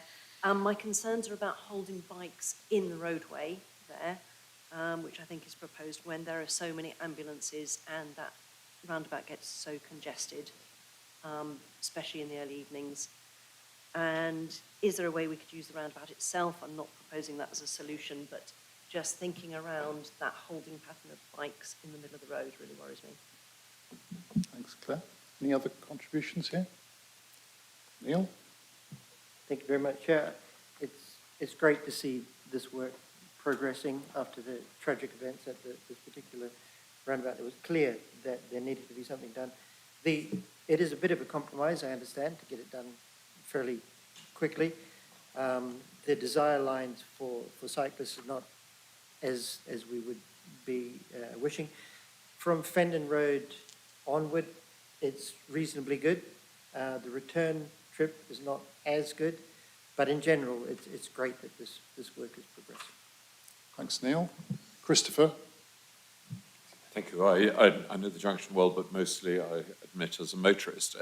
In looking at this, I'm reminded of your comment in the report, Peter, that this is sort of phase one, and I would urge us to be trying to push on to phase two. Every time you look at the drawings, every time you look at this junction, you go, there is quite a lot of space there if we reorganise the whole thing. I know some people get very upset about the trees that might be affected in the middle of the roundabout, but it is, you know, there is actually a lot of space there to do the job properly. It is for, well, 3 busy roads and a hospital there, so we're really keen to see us move as quickly as possible to a proper solution there. Thank you. Thanks, Christopher. On the basis, I don't see a forest of hands, and that's not an encouragement. I'll ask Katie to go next, and then hopefully we go to Peter with that, and we might be done. Just following on from Christopher, I don't know whether any work has been done on phase two, because it would really be nice to see that, even if phase two is going to be some way down the line, to understand how phase one fits in with phase two. Thanks, Katie. Peter. Thank you, Chair. I'm going to ask the project manager, Paul van der Bulk, to come back on Claire's question. So in terms of the other points, absolutely right. This is a first go at it. So this is designed to respond to the safety issue. It is not designed to make this a super duper, sort of cycle superhighway type environment. The issue with that is the impact, as we discussed on our previous item, the impact on the wider traffic and the wider environment. There will be significant impacts in this area if we move to a phase 2, or when we move to a phase 2, and we need to have thought through and be able to mitigate as many of those as possible. So we're content in conceptual terms, Katie, that what we're doing now is entirely in keeping with a phase 2, but we haven't got a sort of detailed concept and modelling analysis, because that is a significant undertaking at what is like many of our sort of key junctions, what is a very sort of traffic and people intensive environment. And if you make any sort of unconsidered changes, then there's going to be an impact somewhere. But nevertheless, we do recognise that a phase 2 is and indeed will be required in this junction. And Paul's going to give you the technical answer, I hope, Claire. Hi, Claire. So I think you're referring to the crossing of the Babraham Road arm. Is that correct? Yeah, so what we've done with the design is we're taking cyclists off the road as they approach the roundabout, and we've significantly widened the crossing point across that arm of the roundabout and enlarged the island in the middle, so it's much larger than it currently is, so it can hold a lot more people as they wait to cross the next part of the junction. Thank you, Paul. Any other questions? I'm going to seize that opportunity to say that we can stop discussing that now, and we have, I guess, a supportive position in relation to this, the progress of this. So that's what I would conclude from the way you've contributed there. So thank you very much. That's that item. Item 7. Now, I don't. Is the pressure for a 5-minute break? Yeah. Please keep to 5 minutes because we still have quite a long way to go, if by bike.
starting from page 116.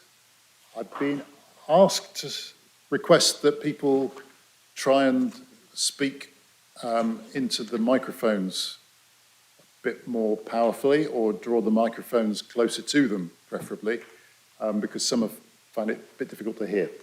Some people, anyway. So, having said that, let me just explain how we're going to deal with this item. We have some further public questions. We'll take the answers to those. We've got a partner body representative, response to that person, and then we'll get the officer presentation, and then we'll have our discussion. And so I'm going to start with the public questions.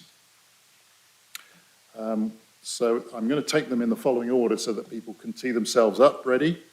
I have, first of all, Councillor Leslie Sherratt on behalf of Grantchester Parish Council. So if Councillor Sherratt could take her place, and then she will be followed by Peter Grace, Hugh Clough, and then Josh Grantham, again from CanCycle. So that's the sequence, and we can, if you queue up, then we can avoid losing time. So would you like to go ahead, Councillor Sherratt? Yes, thank you. I'm Leslie Sherratt. I'm the Chair of Grantchester Parish Council, and I speak on their behalf. Grantchester Parish Council wishes to ask members of the Joint Assembly if, in the light of the strong local majority who are against the route of the Grantchester section of the Haslingfield Greenway, it still wishes to progress with this section. In a poll conducted by the Parish Council during the previous consultation on the Greenway, its route was opposed by 80% of Grantchester residents. As a result of this, the Parish Council met with Councillor Smith and Peter Blake, and Councillor Smith proposed that if the Parish Council would work with the Greenways team to try and improve proposals so as to answer as many objections as possible, then a second consultation would then be held that would both ask the wider consultation group and Grantchester residents specifically if they now approved the amended proposals. If a local majority was still opposed to the route through the centre of the village after all that consultation, Councillor Smith stated that it would not then be imposed upon Grantchester against the residents' will. The Parish Council participated in the second consultation in good faith, but the results are that 75% of the local residents are still opposed to the route through the centre of the village, and indeed most oppose most of the smaller changes as well, which are in Appendix B. The Parish Council is not opposed to the Haslingfield Greenway, which, if the Grantchester section is not approved, can proceed over the bulk route. And just for clarity, the bulk route is being built anyway as part of the Barton Greenway, so there's no additional cost from this request to the Joint Assembly. The Parish Council therefore asks the Joint Assembly if it will decline to progress the Haslingfield Greenway Grantchester section, respecting the village's repeated opposition to this section, Councillor Smith's commitment, and the principle of local democracy, which I think is the strongest point we can make here. I'm happy to take any offer any clarifications if anything is not clear in this question. Thank you, Councillor Sherratt. You'll get a response in a moment after the other questioners. So I have next Peter Grace, please.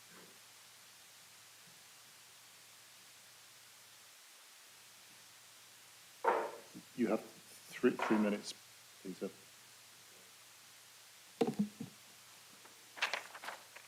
This is my question.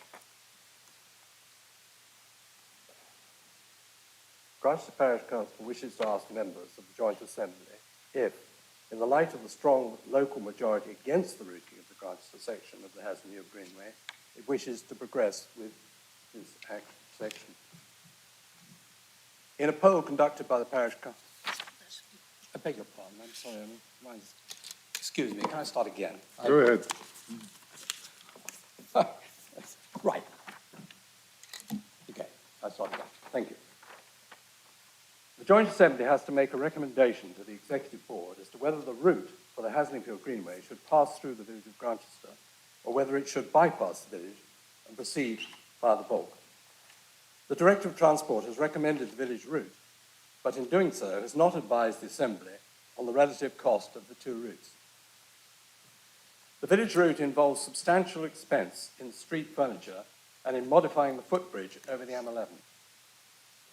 Nigel Brigham and Associates report of October 2016, filed on the GCP website, says, one of the significant problems of this route is the cost and difficulty of modifying the existing bridge, which has steps. The existing ramp could be filled and regraded and extended, but that might cause structural concerns. The bridge is also narrow, and the bridge parapets would need raising, so this is not an easy option. The bulk route would involve very little additional expense, as it would be over a route already planned as a spur to the Haslingfield Greenway alongside the M11 and the bulk itself, which is part of the Barton Greenway, which has already been approved, as has been mentioned. My question is whether the Assembly is aware of the disparity in cost between the two alternatives, and if so, whether it agrees that this is a factor to be taken into account when considering which of the two routes is to be preferred.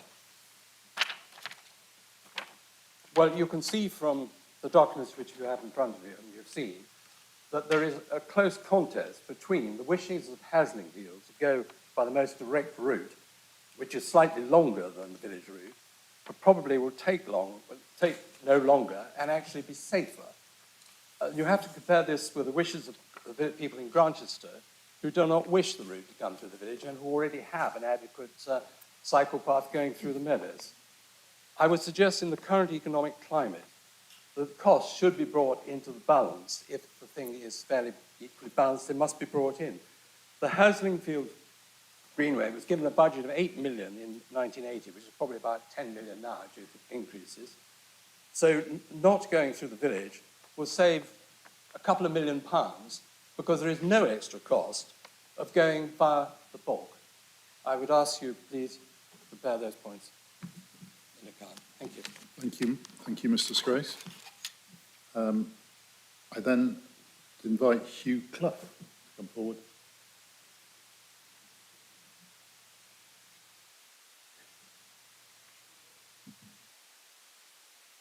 It is disturbing that the officers are proposing to ignore the rejection of the current behind-the-hedge scheme by Grantchester residents, 87 to 119 against, 87 of 119 against. The officers have also not provided any postcode analysis of the 297 non-Grantchester respondees to know if they would ever use the Greenway. Similarly, the proposal to rush ahead with the Grantchester Road, Barton Road Junction modification and the bus stop relocation, which has widespread opposition in South Newnham, shows another community being overridden by GCP planners. Surely the proposal to make Grantchester Road a 20 or 15 mile per hour quiet lane should have been considered. The proposal to use and ruin the bulk path remains on the table in spite of a residents' survey analysis from 2018 that proved it would never be used. The mover and counts data from the Haslingfield Greenway, paragraphs 2 to 13 and 2 to 14, pages 42 and 43 of the Haslingfield online business case, November 22, shows that only 4 divided by 2 out and return journey commuters might come from Haslingfield itself. So if Grantchester will not use the behind the hedge route, and many Newnham residents prefer the safer route along Selwyn Road to the Barton Road Junction, who will actually use this Greenway? There is no business case for this huge financial expenditure. My question is, what justification does the GCP now put forward for continuing to ignore the communities it's supposed to be serving, and will it now commit to rethinking this scheme with the local residents who actually know and cycle these routes? Thank you. Thank you, Mr. Clough. And then Josh Grantham from Campside.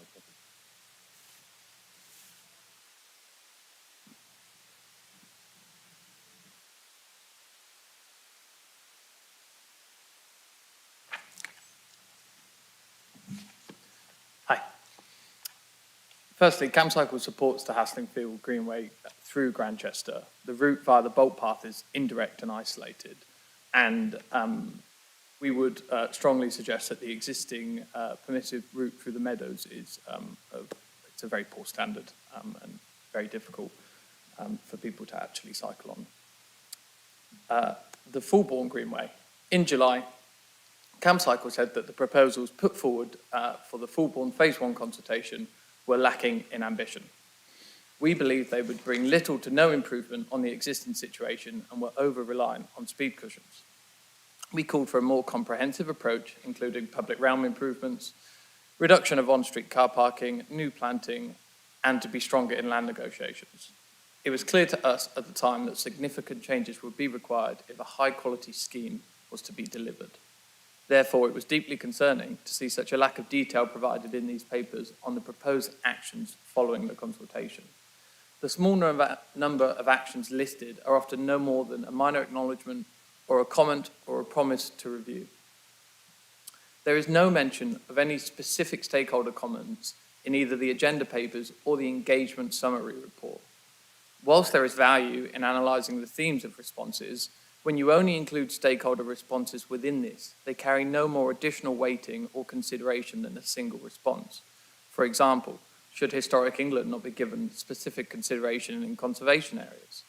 Should the British Horse Society comments not be highlighted on well-used equestrian routes? Should CamCycle and C2C Cambridge comments not be highlighted when considering cycle infrastructure? The GCP recommends that the board agrees to changes to the Fulbourn Greenway scheme based on the results from the public consultation and resulting amendments. However, it's very unclear from the information provided what is actually being planned to change. I've been a civil engineer for 12 years and I can't identify or understand any of the physical changes proposed.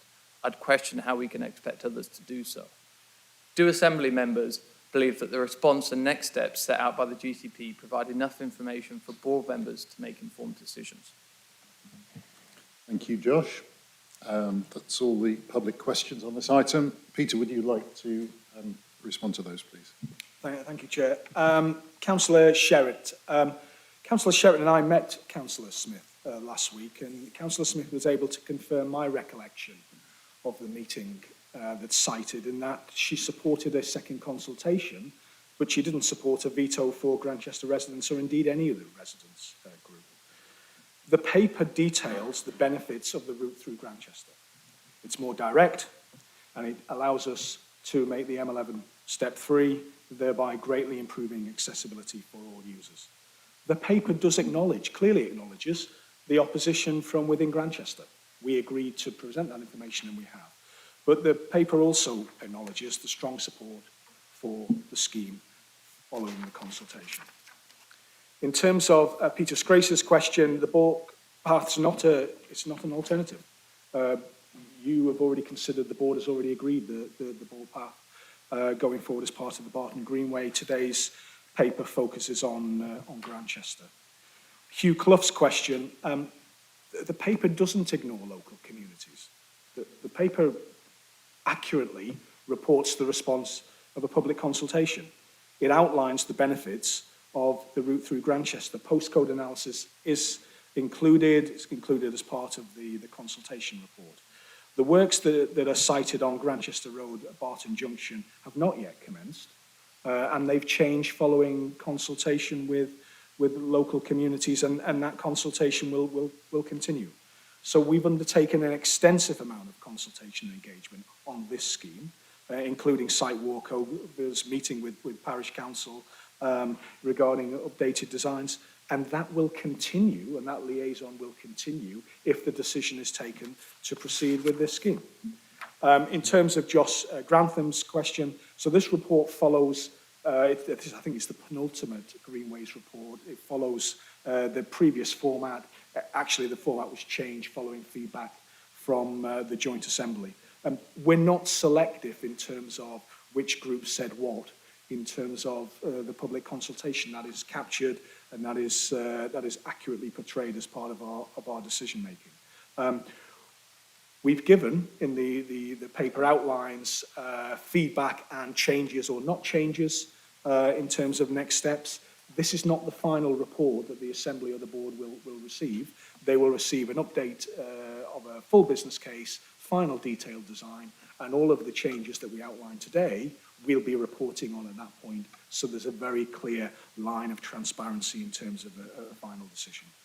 Thank you, Chair. Thank you, Peter. I now have to take the contribution from a member of a partner council. That is County Councillor Michael Atkins, who I believe represents the area we're talking about. And I think that, that Michael is on Teams. There he is. Yeah. Michael, would you like to go ahead and ask your question in about 3 minutes? Thank you. Thank you very much, Chair. Yes.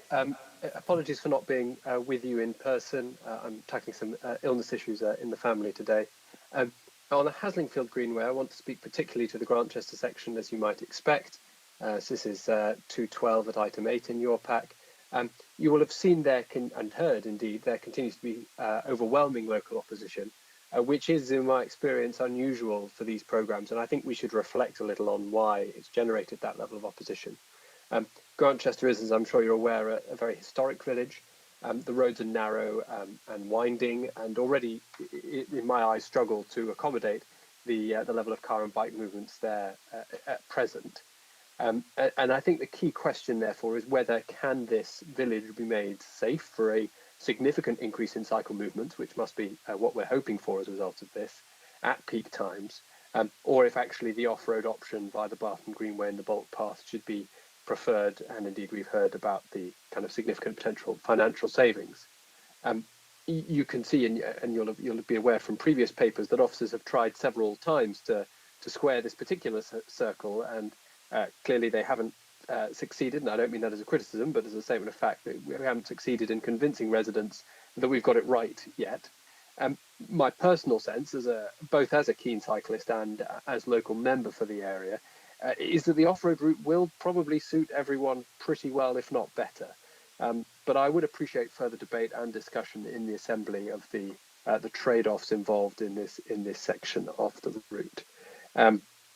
If officers have any further ideas as to how the Haslingfield and Barton Greenways can be best connected, I think that would also be useful. And if there's some way of combining the step-free access over the M11 with connections onto the Bolt Path, I think that would be worth considering. If I can beg your indulgence, Chair, I will just briefly dispense with the Comberton Greenway TRO, which I appreciate is the next item, but in very brief and to save you time, I am fully in support of the Comberton Greenway TRO progressing, as is the Parish Council. I've been through the detail with Martin and his team, and indeed the public, and I'm happy it's a good approach to making that particular road more suitable for mixed traffic. I'm happy to take any questions of clarification. Thank you. Thank you very much, Councillor Atkins. We'll now turn to Peter for a response on those points. I mean, not really a response, Chair. I think Councillor Atkins sort of outlined some of the key issues that we've been looking at. I mean, what I would say is, I think there's a difference between route and design. Clearly, Councillor Atkins said Grantchester is an historic village. I don't think anyone's going to disagree with that. What we're not going to do is slap red tarmac through the middle and huge segregated cycle lanes, because that would simply not be appropriate. So I think there is clearly more work that we can do and we should be doing on the design. The question that, unfortunately, I'm throwing at you, Chair, and the Assembly today, is the route in terms of the Greenway network and the ambition that collectively I think we've agreed that says, let's make things better for cyclists, let's make things a little bit easier, let's not send them on a grand tour. Thank you, Chair. Thank you, Peter. So as with the last item on our agenda, I'm going to divide this in two because there are two components of it, quite separate. Because of the contributors from outside the Assembly, I'm going to take the second one first so that they can more easily stay to hear that. And that is the one that involves the Haslingfield Greenway and in particular the Grantchester section. So could I see who would like to contribute on this, please? Paul. Go ahead, Paul. Yeah, many of our beautiful villages in South Cambs are afflicted by too much traffic. It's an issue that's raised very frequently by residents I've spoken to throughout South Cambridgeshire, especially those who live on high streets, and it's an issue around schools in almost every village. And the Greenways programme can mitigate this by making villages less attractive to traffic. I think that's one of the things that the Greenways can do when coming through these villages. I know Grantchester is particularly affected because its streets are so narrow and there's so little off-street parking, particularly in the summer with visitors to the Tea Garden and the Meadows. There is a lot of traffic. It's almost chaotic, I would say. So I would hope that residents would welcome the aims of the Greenways, which are to replace some car journeys by bicycle, which are quieter, healthier, less polluting, require less space. But I do have some concerns about the route through the village, particularly Broadway, for instance, which is very narrow, and it does have it doesn't have much off-street parking, so there is a lot of on-street parking. And I suppose one of my concerns is about drivers not waiting for cyclists, even if they don't have priority. I have experienced that myself on Broadway, cycling through Broadway, where drivers have been impatient and come through even when they don't have priority, and the cyclist just has to give way. They don't have any choice. I suppose I'd like to understand what alternatives there may have been considered. For example, if it was possible to have a path that was in the field on the opposite side of the houses, on the other side of the hedge, there is a field there. I don't know whether there will be a possibility of a path along there, for instance, or whether that's been explored at all. I don't think it could go the whole way because there are houses further up, but I think for some of the way on the Broadway. And I suppose I just want one more question, was about the status of the Broad Path. Is it a permissive path? What are the risks associated with building on a permissive path long term? I think that's everything I had to say, Chair. Thank you, Paul. Heather Williams has identified desire to speak. Heather, can you hear us? Would you go ahead, please? Yeah. So I think my comments on Grantchester, I've got some other on Fulbourn, but I'll raise those later.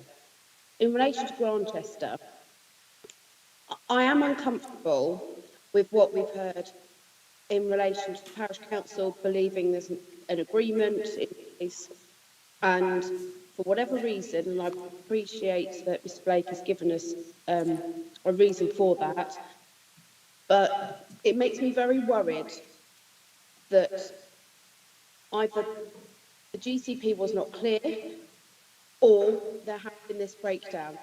And I raise this because on lots of the projects that we're doing, we need trust. And we are dealing with controversial things. And so trust actually in those situations is more important than ever. So I would ask that all in that conversation have another conversation to understand truly what the other is committing to, because I'm feel very sorry for the parish council who obviously felt they had that reassurance and that hasn't come to pass. In relation to the route itself, I do understand the concerns that have been raised. Grantchester is a particularly difficult place to negotiate between the different vehicles. But given that the GCP is so over-programmed and we know we don't have the finances to fund everything, I would have thought it'd be sensible to look if there is this alternative that could save us money and that residents are happy with and would still increase the cycling provision, and we've heard from local members as well. For me, I think we should be pursuing that more and again, taking people with us. It's so important if we want these things to be successful. So I think we should be pursuing that and that should be put to a consultation to see if that's something that more residents can get on board with. So that's my views on that section, Chair. Thank you, Heather. Other contributions? Simon. Could we just be reminded of the overall results of the consultation, please? Simon. Could we just be reminded of the overall results of the consultation, please, not just a selective element of the consultation? Thank you. Okay. Thank you, Simon. We will go to Peter now for responses to Paul, Heather and Simon. And it's someone else indicating? Christopher, I'll come back to you in a moment. Thank you, Chair. I'm going to ask the project team in a minute about Paul's alternative route on Broadway. I mean, I would echo the too much traffic historic villages challenge. I would also say, and you've heard me say this before, that's why we have independent road safety audits to go through that element of design. But I would accept that on occasion, driver behaviour is less than we would like. Heather, again, I'm sorry if I've had you worried. The GCP has not been unclear in terms of the consultation approach. So the consultations we run do not limit them to particular groups or individuals, and they have a sort of magic ticket and an override. So again, we will continue to talk with the parish council. My door is always open, and that will continue. But hopefully I've allayed any concerns that you've got. In terms of the route itself, the majority of people, 64, sorry, I undercooked it. 64% of people actually supported the proposal through Grantchester, which I think was sort of Simon's question. So actually, us looking to undo that and move away from that, we would be letting down 64% of people who responded to our consultation. But I do recognise there are differences of opinion. Thomas, are you? So in terms of the route down Broadway and then Grantchester Road up to Cambridge, so back in the engagement exercise we did in 2022, we put forward two options around Broadway. One was a path which was in the fields, as you've just kind of suggested, and one was traffic calming along outside. It's called the Blue Bull pub and that area. And the kind of on-road solution was more heavily supported. Residents had a number of concerns about the path being in a field opposite those homes. We do go off-road from the point kind of as you leave Grantchester all the way up to the rugby club. So there is an off-road provision that is proposed. Sorry, can I just come back as well on the point around the Bork path? We've kind of previously brought forward papers related to Hazelingfield Greenway about taking forward section 25 and 26 notices, which would create bridleways. So what we're looking to do over the permissive paths where possible is create them as bridleways, and those processes are kind of underway behind the scenes. Thank you, Thomas. I've got Christopher and Claire Ruskin, and then Katie.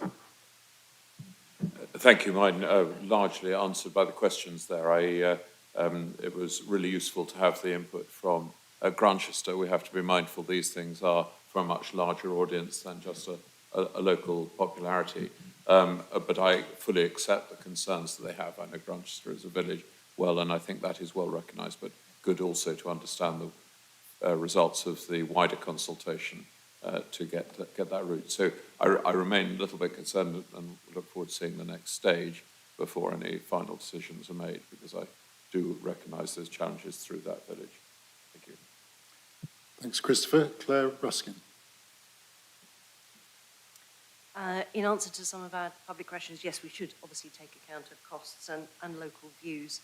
However, we also need to look forward and enable more people from further out than Grantchester and Coton, etc., to access the jobs and education affordably. So you may not be surprised to know that both of my sets of grandparents grew up in Grantchester, one in a very small council house in Burnt Close, I know that one quite well, and one very near to the Blue Ball, so I know that one reasonably well. I'm very interested in a specific question about how much longer, I don't think it's in the paper, how much longer it would take a 12-year-old child, for example, to cycle up the Bulk path than through the new Grantchester route. Thomas, you're probably best to answer that one. And then the other question I have is to Mr. Clough, which is probably not allowed, so I won't ask it directly, but I'm slightly confused by the use and ruin, the bulk path and the quiet road between the rugby club and Granchester, both of which sounded like the alternative to the through Granchester route. So I'm just interested if anyone else understands that question and that I'm not taking account of it. But how much longer it would take to go the other way would be useful. Thanks, Claire, whilst they work that out. Katie, you're next.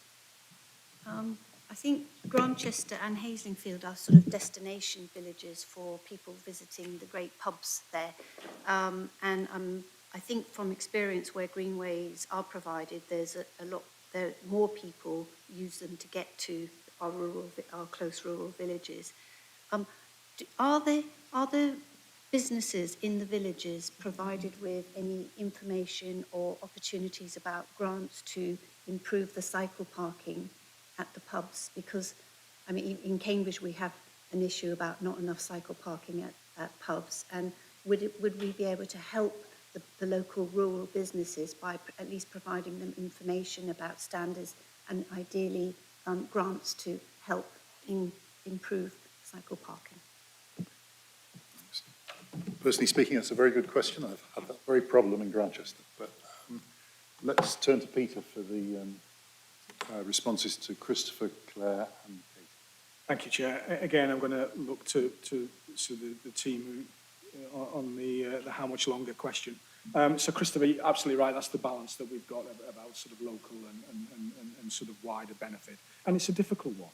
It is a difficult one. Katie, we've not targeted pubs.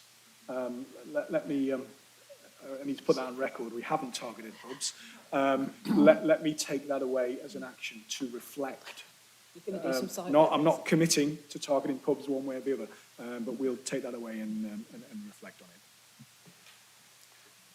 Thank you. I've got Helen Valentine now and Kristen Allen. I think this Sorry. Sorry?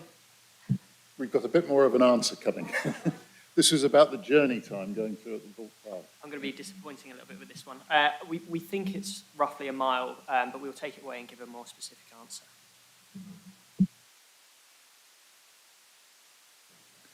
Carry on, Helen, now. Sorry. This is a tricky one, I think. Nobody likes potentially overruling a parish council, particularly when they feel that they've been made promises that we may not be able to fulfil. I suppose a couple of points, really. The whole point of the Greenways is to encourage travel from further out than has previously been possible. And we know that people, particularly commuters, want direct, fast routes, and they don't really like having to go on diversions that take them longer time, and that discourages them from using the routes. So I guess I'm on that basis minded to look at the overall pattern of consultation responses. And I think somebody said somewhere, what's the evidence that people will use it? I think basically every Greenway we've done anything substantial to so far, people have used them in bigger numbers than we perhaps had anticipated. So in some senses you don't know until you put it there, but all the evidence suggests that when we do that, people use them. The other point I wanted to make is about the M11 bridge. It seems mad to me that we've got a bridge over the M11 that's currently got steps on it, and surely we would want to make sure that that was addressed as part of this, or at least some scheme, because that's just daft. Thank you, Helen. Kristen Allen. Thank you. I wanted to, Peter made the point that there was a question of route and there was a question of design, and we were commenting on the route on today's. But there's a question to the GCP of, in the consultations you've had with the parish council and things, the opposition to the scheme is coming from things that can be addressed through the design element or the route element. Is it a safe, have we fully understood the nature of the opposition that is coming from the parish council to the scheme? Safety, or is it volume of traffic through the village? Is it concern?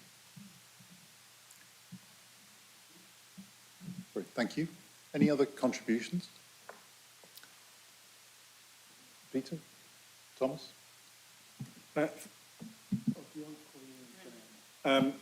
Thank you, Chair. It is a dilemma, Helen, but I absolutely take the point on the M11 bridge. And this, I think, is just a good opportunity to resolve that. So it is sort of step 3. Krishnan, we've tried to listen to the parish. They've given us a number of reasons. What I can say is that we haven't satisfactorily resolved them, because that's why the concerns are still there. So is it number of cyclists? Is it type of design, impact on the village? But what we've not been able to do is to resolve them so they are content. I mean, what you're not signing off today is a final. The board will not sign off a final design, because there's more work that needs to be undertaken if the decision is to go through Grantchester. And so the conversations will continue around design, but they've clearly told us, and they told us in the consultation, that they didn't like the route. Okay, thank you. Paul?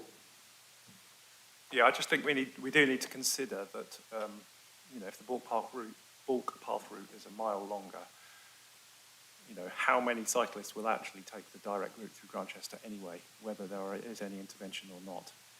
So I think that's something we need to consider. What happens in the situation where there is where the route does not come through Grantchester? Thanks, Paul. I just wanted to say that from my own perspective, I mean, this is a sort of linear question and a location question, isn't it? And we need to have some sort of answer that addresses the needs of both. And as has just been highlighted, the linear question is only dubiously addressed by going a lot further, a lot more indirect route. The location question, I mean, I think public highway, none of us has a veto. No one group of people has a veto over it. And yet I am listening, because people living in a location often know things about that stretch of highway which can be useful to us and can highlight issues that need to be addressed. And I think that's really where I am, that this has to be addressed not by preference, not by whether I want some types of vehicles coming past where I live, but what are the practical concerns that the community can own. And from what I've heard, I'm a little bit at sea about what those practical things are, except the ones that have been listed in the papers, and some analysis has been conducted. But I mean, I'm not sure how far this takes us forward, because we can talk about this and ask questions about this, but we're being asked to give a steer to the board. And given the time, I'm not quite sure of a better way of doing this than to sort of see a show of hands about the particular recommendation about taking further the Grantchester route or not. And unless anyone objects to being asked that question, I think it's probably the shortcut to find out roughly where we are. So who would be unhappy with with further pursuing the route through Grantchester?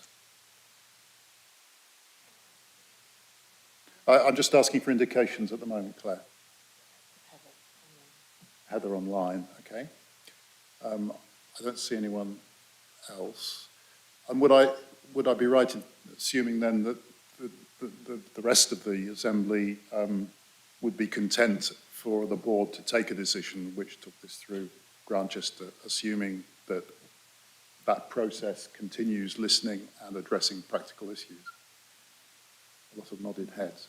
I will ask Claire what she wanted to say, because thank you. Does that change anything? Yes, I mean, I'm not unhappy with the way you're leading the decision or the discussion. I think my question is to Peter and the team. And obviously, Grantchester is, I think, unique in the sense that there is a lot of weekend traffic because of the nature of the place.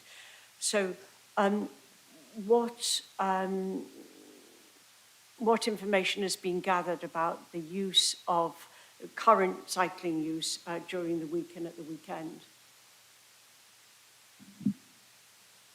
Okay. Peter or Thomas? So we set out kind of the numbers within the outline business case, which came back in, I think it was earlier in this year, and we did do kind of week-long surveys for that. I think they will be further developed for the full business case, which will come to you in 2024. So there'll be a lot more detail within that, and we'll make sure that that question specifically is addressed in that. Okay, so I'm going to try and draw this part of the discussion on the greenways to a close. I think we are saying that there are no objections from the Assembly to the recommendation that the greenway goes through Grantchester, but we would like to ensure that we continue to try and address the practical issues that arise and can reasonably be dealt with. And I think that was essentially the question, wasn't it, in that report, Peter? Yeah. Okay, I'm now going to go to the first of the two greenways under report, and that was the Fulbourn Phase 1. Who would like to contribute on this, please? Claire. Yes, thank you. I have a number of questions, but first of all, I'd like to say thank you to the team that have been leading the engagement and the consultation for their work. There are a number of points in the papers. One point that is not, one comment that came out of the discussion, which is not in the papers, and I'll start with that, is the very congested nature of the junction at the beginning of the Greenway, the Upthorpe Street, High Street junction. One of the issues about discussing this now is that we don't have a detailed map of these things. And I think in future it would be really helpful to have detailed maps on the screen as we're discussing them. Obviously, it's very familiar to me, but there'll be people in the room to whom it's not so familiar. So that very difficult junction at the beginning of the Greenway, and there were comments about that, certainly from me and other people. So what is being done to deal with that? You've got the other comments on the maintenance issues, which I'll come back to, the difficult junctions at Hinton Road, Teversham Road, and there's really not that much detail here in the papers about how those difficulties are going to be dealt with, but maybe that's at the next stage. There are various comments here in the papers about maintenance, and I think there's a bigger question to be tackled here about the responsibilities of the GCP and the county about maintenance on the particular section, on this Phase 1 section. There's also an issue about timing in relation to building works that are going on a housing development on Teversham Road and a new housing development on Fulbourn Old Drift. And because of the delays, various delays on those housing developments, but also on the greenways, because of discussions with Network Rail, we could see all three coming together, and that could be quite disastrous in terms of programming the work. I think I'd really like some more information on when we are going to get detailed designs that local people can actually get to grips with, because here we've got very little information. Thank you. Thank you, Claire. Others? Annika. Thank you, Chair. My question links on from maintenance. I know it's an ongoing question with all of the greenways, but and we're aware that the discussions are taking place with the County Council, but I think it would be useful for us to have an update as to where discussions are. And also, as a colleague pointed out, there are two issues. One is the provision of the greenways where sections are unsuitable and they need to be brought up to scratch for the greenway as a whole to be good. And then there's the ongoing maintenance, ongoing maintenance in the future. And I think both of those are questions that need to be addressed and discussed. And if we could have updates, that would be great. Thank you, Annika. Katie? I would like to know when Phase 2 is going to come along, because it's this will be a real improvement for the land north of Cherry Hinton, which is being built now. And when that got planning consent, it was on the basis that there was going to be real improvement to the active travel route. So that's particularly with the Tins route with the new bridge over the railway line. Thank you. Thanks, Katie. Peter? Thank you, Chair. So in terms of Claire's question and point, I mean, this entire set of reports is really signalling the sort of response to the public engagement, and then we move towards the detailed design. So I am going to say you're going to see a lot more about the detailed design at the next phase before any final decisions are taken. That said, maintenance came up with Annika. Those conversations are continuing with the County Council. In general terms, so this is a general point for when you come back at me on all your detailed locations. In general terms, when we construct the Greenway, if there's a maintenance problem there now, we'll fix it. Because it's not going to make any sense in constructing a Greenway if there's a load of potholes, for example. So in general terms, we will deal with that through our programme. Ongoing maintenance is entirely out width of our bailiwick. And we've had that conversation, I think, at the last meeting. And we are then exploring with the County Council how we can get that reassurance, given the immense pressure that's placed on the County Council about high-risk maintenance. But, I am still coming to these meetings, and one of these days I'm going to come to the meeting and say, and here's the answer on maintenance. But what I can't do is simply just bowl a problem at a partner organisation. So that will continue. The Streetworks point is a good challenge around lots of things going on, but it does feed into that previous conversation we had around Streetworks, that it might be desirable from our point of view to get on the ground and things out the door, but we have to be respectful of the local environment of the local communities, and we need to work with Streetworks colleagues to make sure that work is balanced in terms of the impact on communities and the impact on the local network at the same time. Annika's point on maintenance, fixing it now, us, longer going, is the County Council.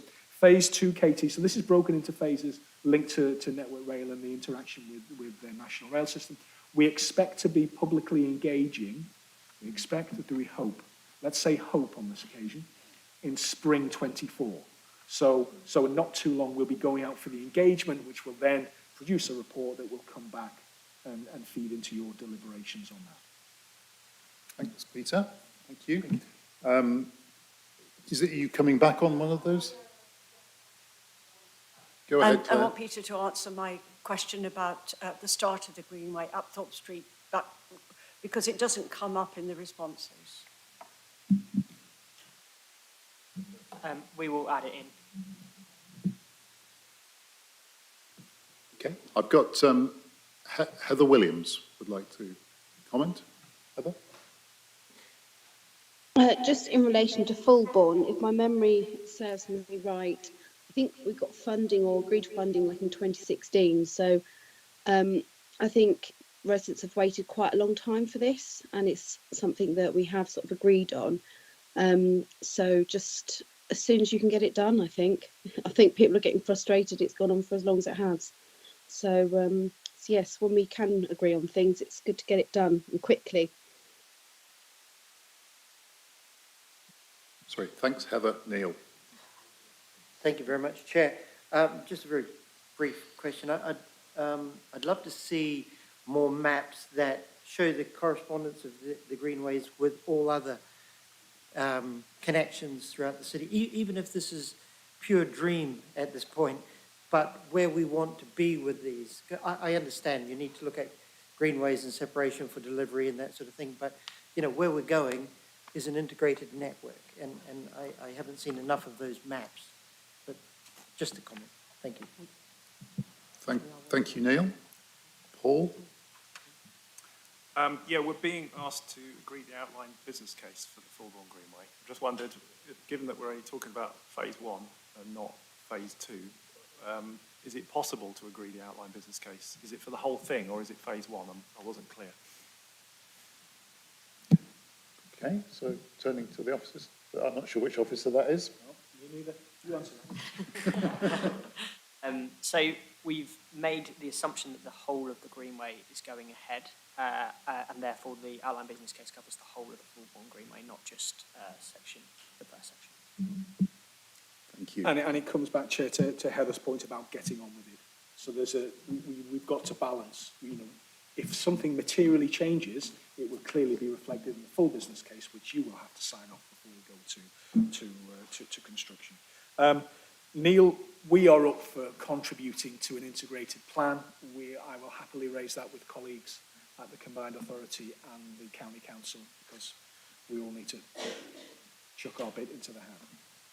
Thank you. Okay, thank you. Claire, one more time, perhaps? Finally. Only? Yeah, I just want to be sure about the timetable for phase one. If we could just go over again the timetable. When are you looking to start work? And you starting work in the centre of the village and working down towards Yarrow Road? That's phase one. So when could we see a spade in the ground? Thomas. So obviously we've got to bring the full business case back, which is currently programmed for the second half of 2024. But kind of as soon as possible after that, we would look to be starting works. In terms of where we started, that would be kind of work through with our contractors. So we have an early contractor involvement with Milestone at the moment to talk about those kind of things. But of course, we had to take into account things like street works and things like that. So that will come forward at a later date. Thank you. So how to sum up the discussion on the Fulbourn phase one? I mean, my feeling is that the comments which have been worthy of recording and putting and will be conveyed, actually we're not challenging the next steps with this process. Indeed, we would like that to happen as soon as possible. So that seems to me the sort of the top line of our response. Thank you for all of that. But don't forget Greenways, because we've got Greenways coming next as well. The item number 9, the final item today, just headed Greater Cambridge Greenways. And I think we have no public or partner body speakers on this, so it's straight over to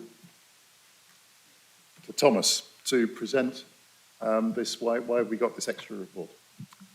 Thank you very much, Chair.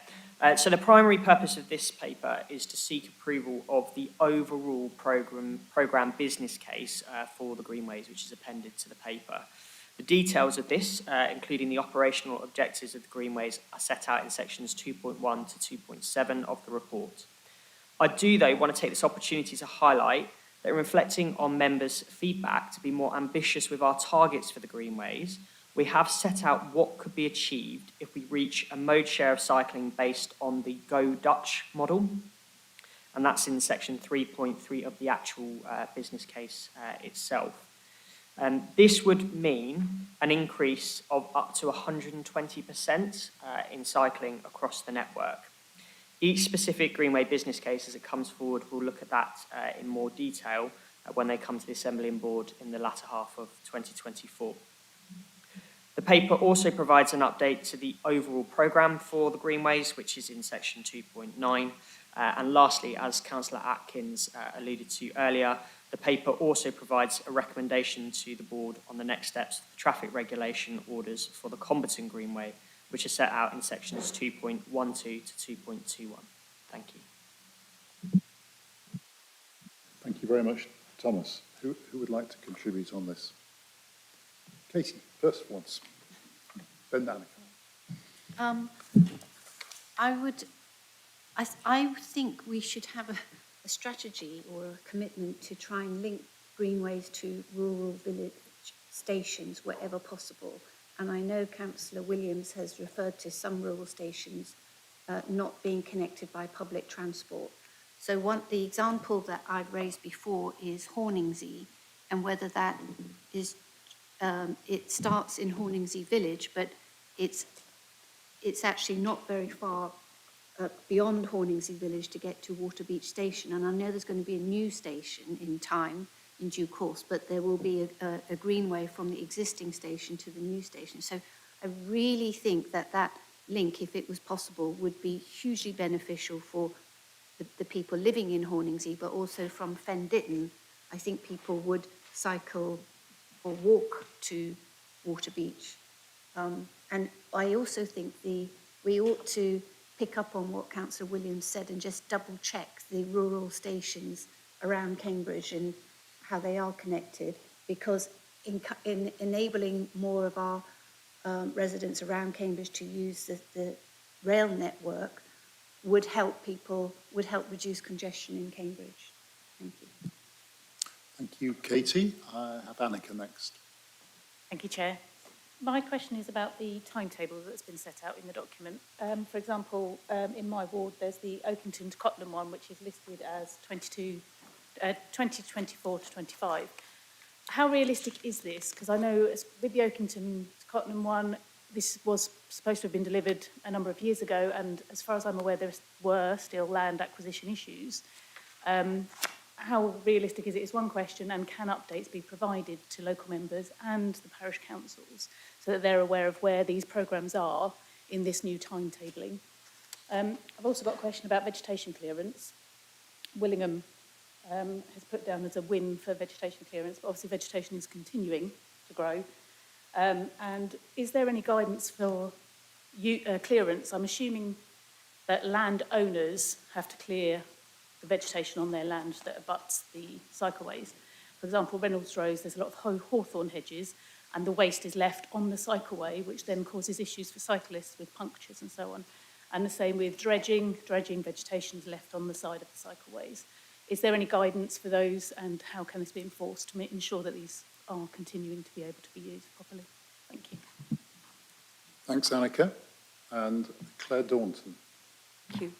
So it's about rural connectivity, and it's a question I always ask about areas, the Wilbrahams in particular, that are between greenways, between the Fulbourn Greenway and the Swaffham Greenway and the Bottisham Greenway, but not connected to any of them. So could we look at improving rural connectivity, and is it possible for the GCP to work with the county's active travel team to connect more rural areas up to greenways? Thank you. I've got Heather Williams waiting to contribute. Is there anyone else who wants to pause as well? Okay, I'll ask Thomas to respond to the three questions we've just had. So in terms of the links to stations that Councillor Thornborough raised, so we are delivering a number of links to stations, including the Meldriff Station, Shepworth, Foxton, and actually quite a few of those are scheduled to be delivered in the next next year. Of course, with the greenways, a lot of requests come in for various extensions, and we are restricted by kind of the budget that we have and what has been committed at this stage. In terms of Waterbeach specifically, we are looking at how the new Waterbeach railway station will be linked to from the Waterbeach Greenway, which is a piece of work that we're doing. So that's kind of where we are at the moment with stations. In terms of the timetable for Oakington to Cottenham, as we set out in the paper, there are clearly a number of different kind of permissions that we need to get for each greenway, some of which are out of our control. We are in negotiations with landowners on Oakington to Cottenham, and what we've put forward here is what we see as kind of a reasonable programme based on the assumptions that the kind of project managers have given to us and their kind of understanding of each of the schemes. But I can ask Kerry, who's the project manager, to give you a more detailed update, and we'll do that. In terms of kind of rural connectivity between different greenways, I think that's similar to the point that I made about kind of stations. At the moment we have a kind of a set programme, but we do work really carefully with the active travel team at the county council, and we do input to what's called the local cycling and walking investment plan, where we make sure that the greenways are within them and kind of the opportunities are mapped, and we'll continue to do that. And then I'll pass back to Peter just on the vegetation clearance and kind of maintenance point. It's a landowner responsibility. in the first instance, and then it's statutory agency to provide advice. But I'll take that as an action in this particular geography to find out which one. Thank you, Peter. Tom, so I'll now ask Heather Williams to comment. Heather, go ahead. Thank you, and thank you for referencing my, it means somebody's listening to me, thank you, Katie. But just want to be clear on Shepreth, because Shepreth also has a rail station, whether there is any way when we're looking at this, I appreciate that the Greenway may not go up to the train station, but it would help if someone's looking at it to see what sort of multimodal ways there were of getting about. And I will plea again, Royston, the Hertfordshire border of Royston is not the most southern part of Cambridgeshire. Cambridgeshire does continue past, and there is rail provision south of Royston for residents, and places like Bassingbourn, Bassingbourne's a very large settlement, and a lot of people work in Bassingbourn, in Royston from Bassingbourn. So that would indeed help if there was some connectivity there, and it feels like we get Melbourne, Royston, and then it stops, where actually there's quite, thousands of us that are south of that point. So please don't forget us. We won't forget you, Heather. Paul. I think I've got 4 questions, is that okay? The first one is just, has the recent approval of the CPCA's Transport and Connectivity Plan, or the County Council's adoption of the Active Travel Strategy and Active Travel Design Guide in March, does that have any impact on what the GCP is doing as far as the greenways? Second question is related to what Katie said about Horningsea. I think there was a request to have a look at a connection over Batespike Lock, which will connect to Cambridge North. So that's another way of connecting Horningsea to the rail network. The third one is just a Waterbeach specific one, which is really to see if we can ask the board to add the phase 2 of Waterbeach Greenway to this programme of work. And the reason being that at the moment, the proposed Greenway for Waterbeach is going to end at the south of Waterbeach, and it's not going to doesn't link through to the new town west, which is being built at the moment, and people are already occupying those houses. So it would seem sensible. We want to ensure that when people move into those houses, they're actually, their travel habits are ingrained from the start. So it'd be good to get that in as soon as possible. And I think the fourth one is just about really just, in 2018, there was a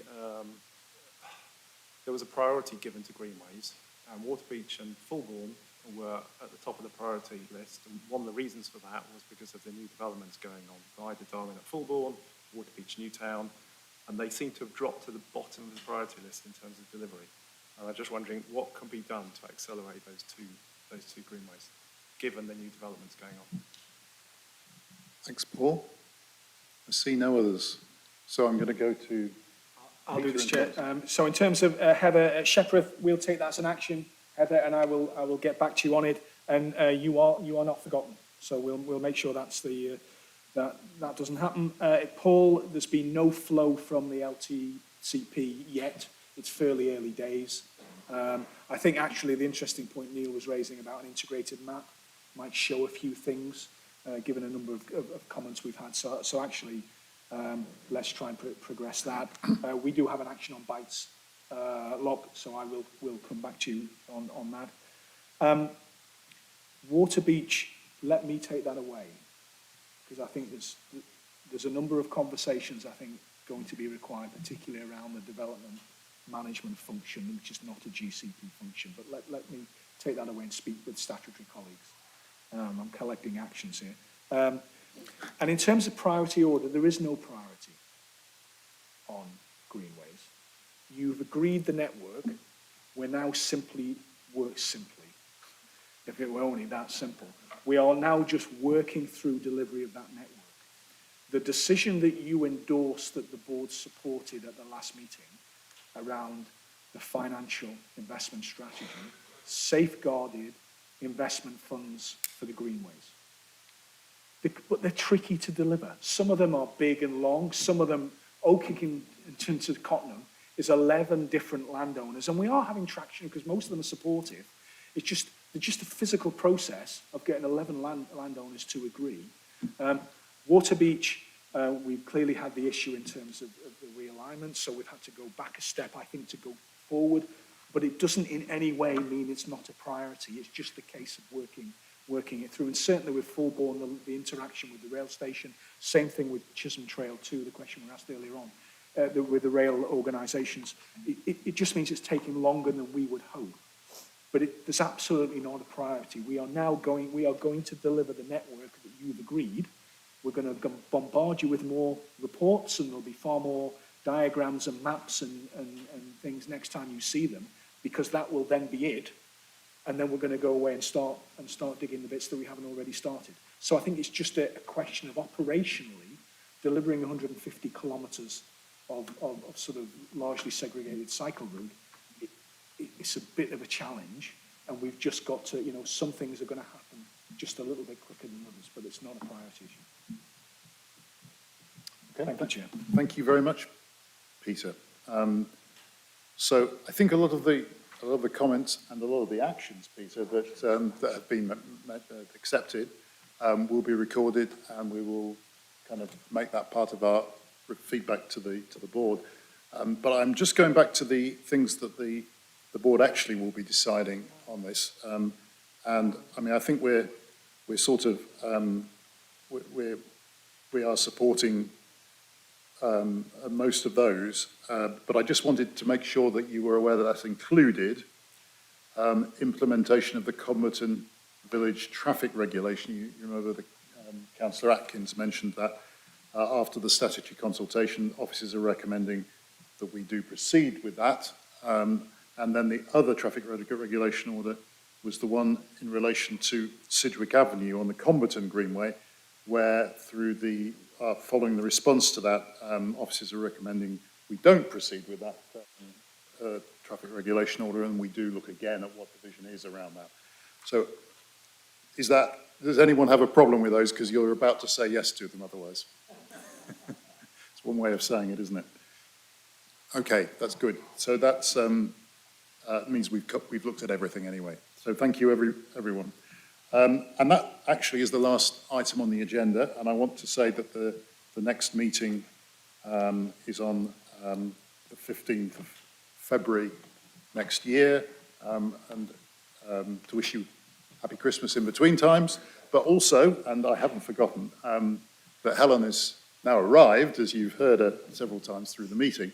And I did want to make sure that the Assembly had the opportunity to recognise Helen's stalwart contribution to what we've been doing over 8 years. And I know that because I've been here the same 8 years, and I think Claire is, with a little gap, the only other one. And I wanted to say that not only has Helen discharged her primary responsibility, which was to represent part of the higher education community, which is obviously key in underpinning the prosperity of the whole city.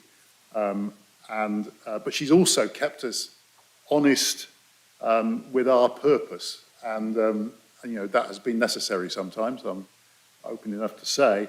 And she's been passionate about that. And she's also brought her passion as a cyclist. And that's been important. We listened to people presenting to us and asking us things about cycling, but Helen has always been able to interpret that practically and put it in the wider context. So I think this has really been valuable to us, and it's sad to see you go. You brought continuity for a long time, so I think you've earned that, but I'd like to thank you very much indeed.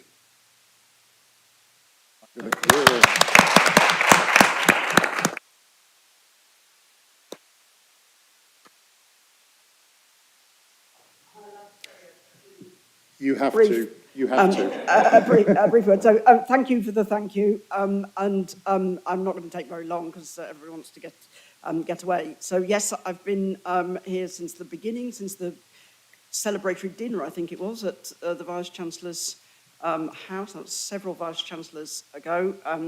I've been on the Assembly and 3 working groups, I think, so I've read thousands of pages, attended hundreds of meetings, and I do think, I know there's lots of detractors out there, but I do think the GCP has largely worked in the sense of having business and universities and councillors together. We can think a little bit longer term than those poor councillors who always have to think about their next election.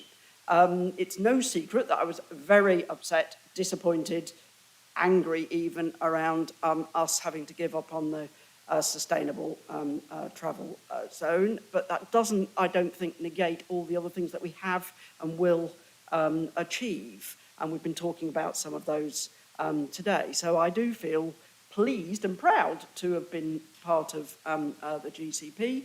Most of our discussions, I think, have been very collaborative, and very often councillors have, in a sense, put aside their party political views to have proper kind of discussions.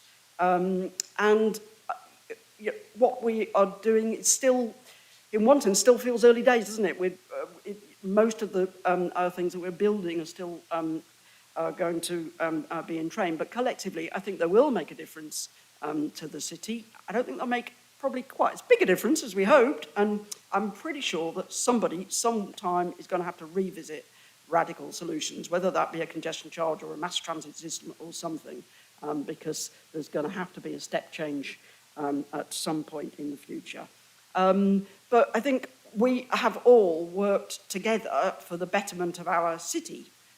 We all love Cambridge, want Cambridge to be a great place, think it is a great place, and have worked together to try and keep it like that. And now we have the University of the Year in the city, which is not the University of Cambridge. So that's a really good thing to end on as I hand over to my colleague from ARU. So thank you all very much for indulging me. I have enjoyed it. We'll keep tabs on what's going on, and I've appreciated all of your kind of friendship and support over the time. Thank you.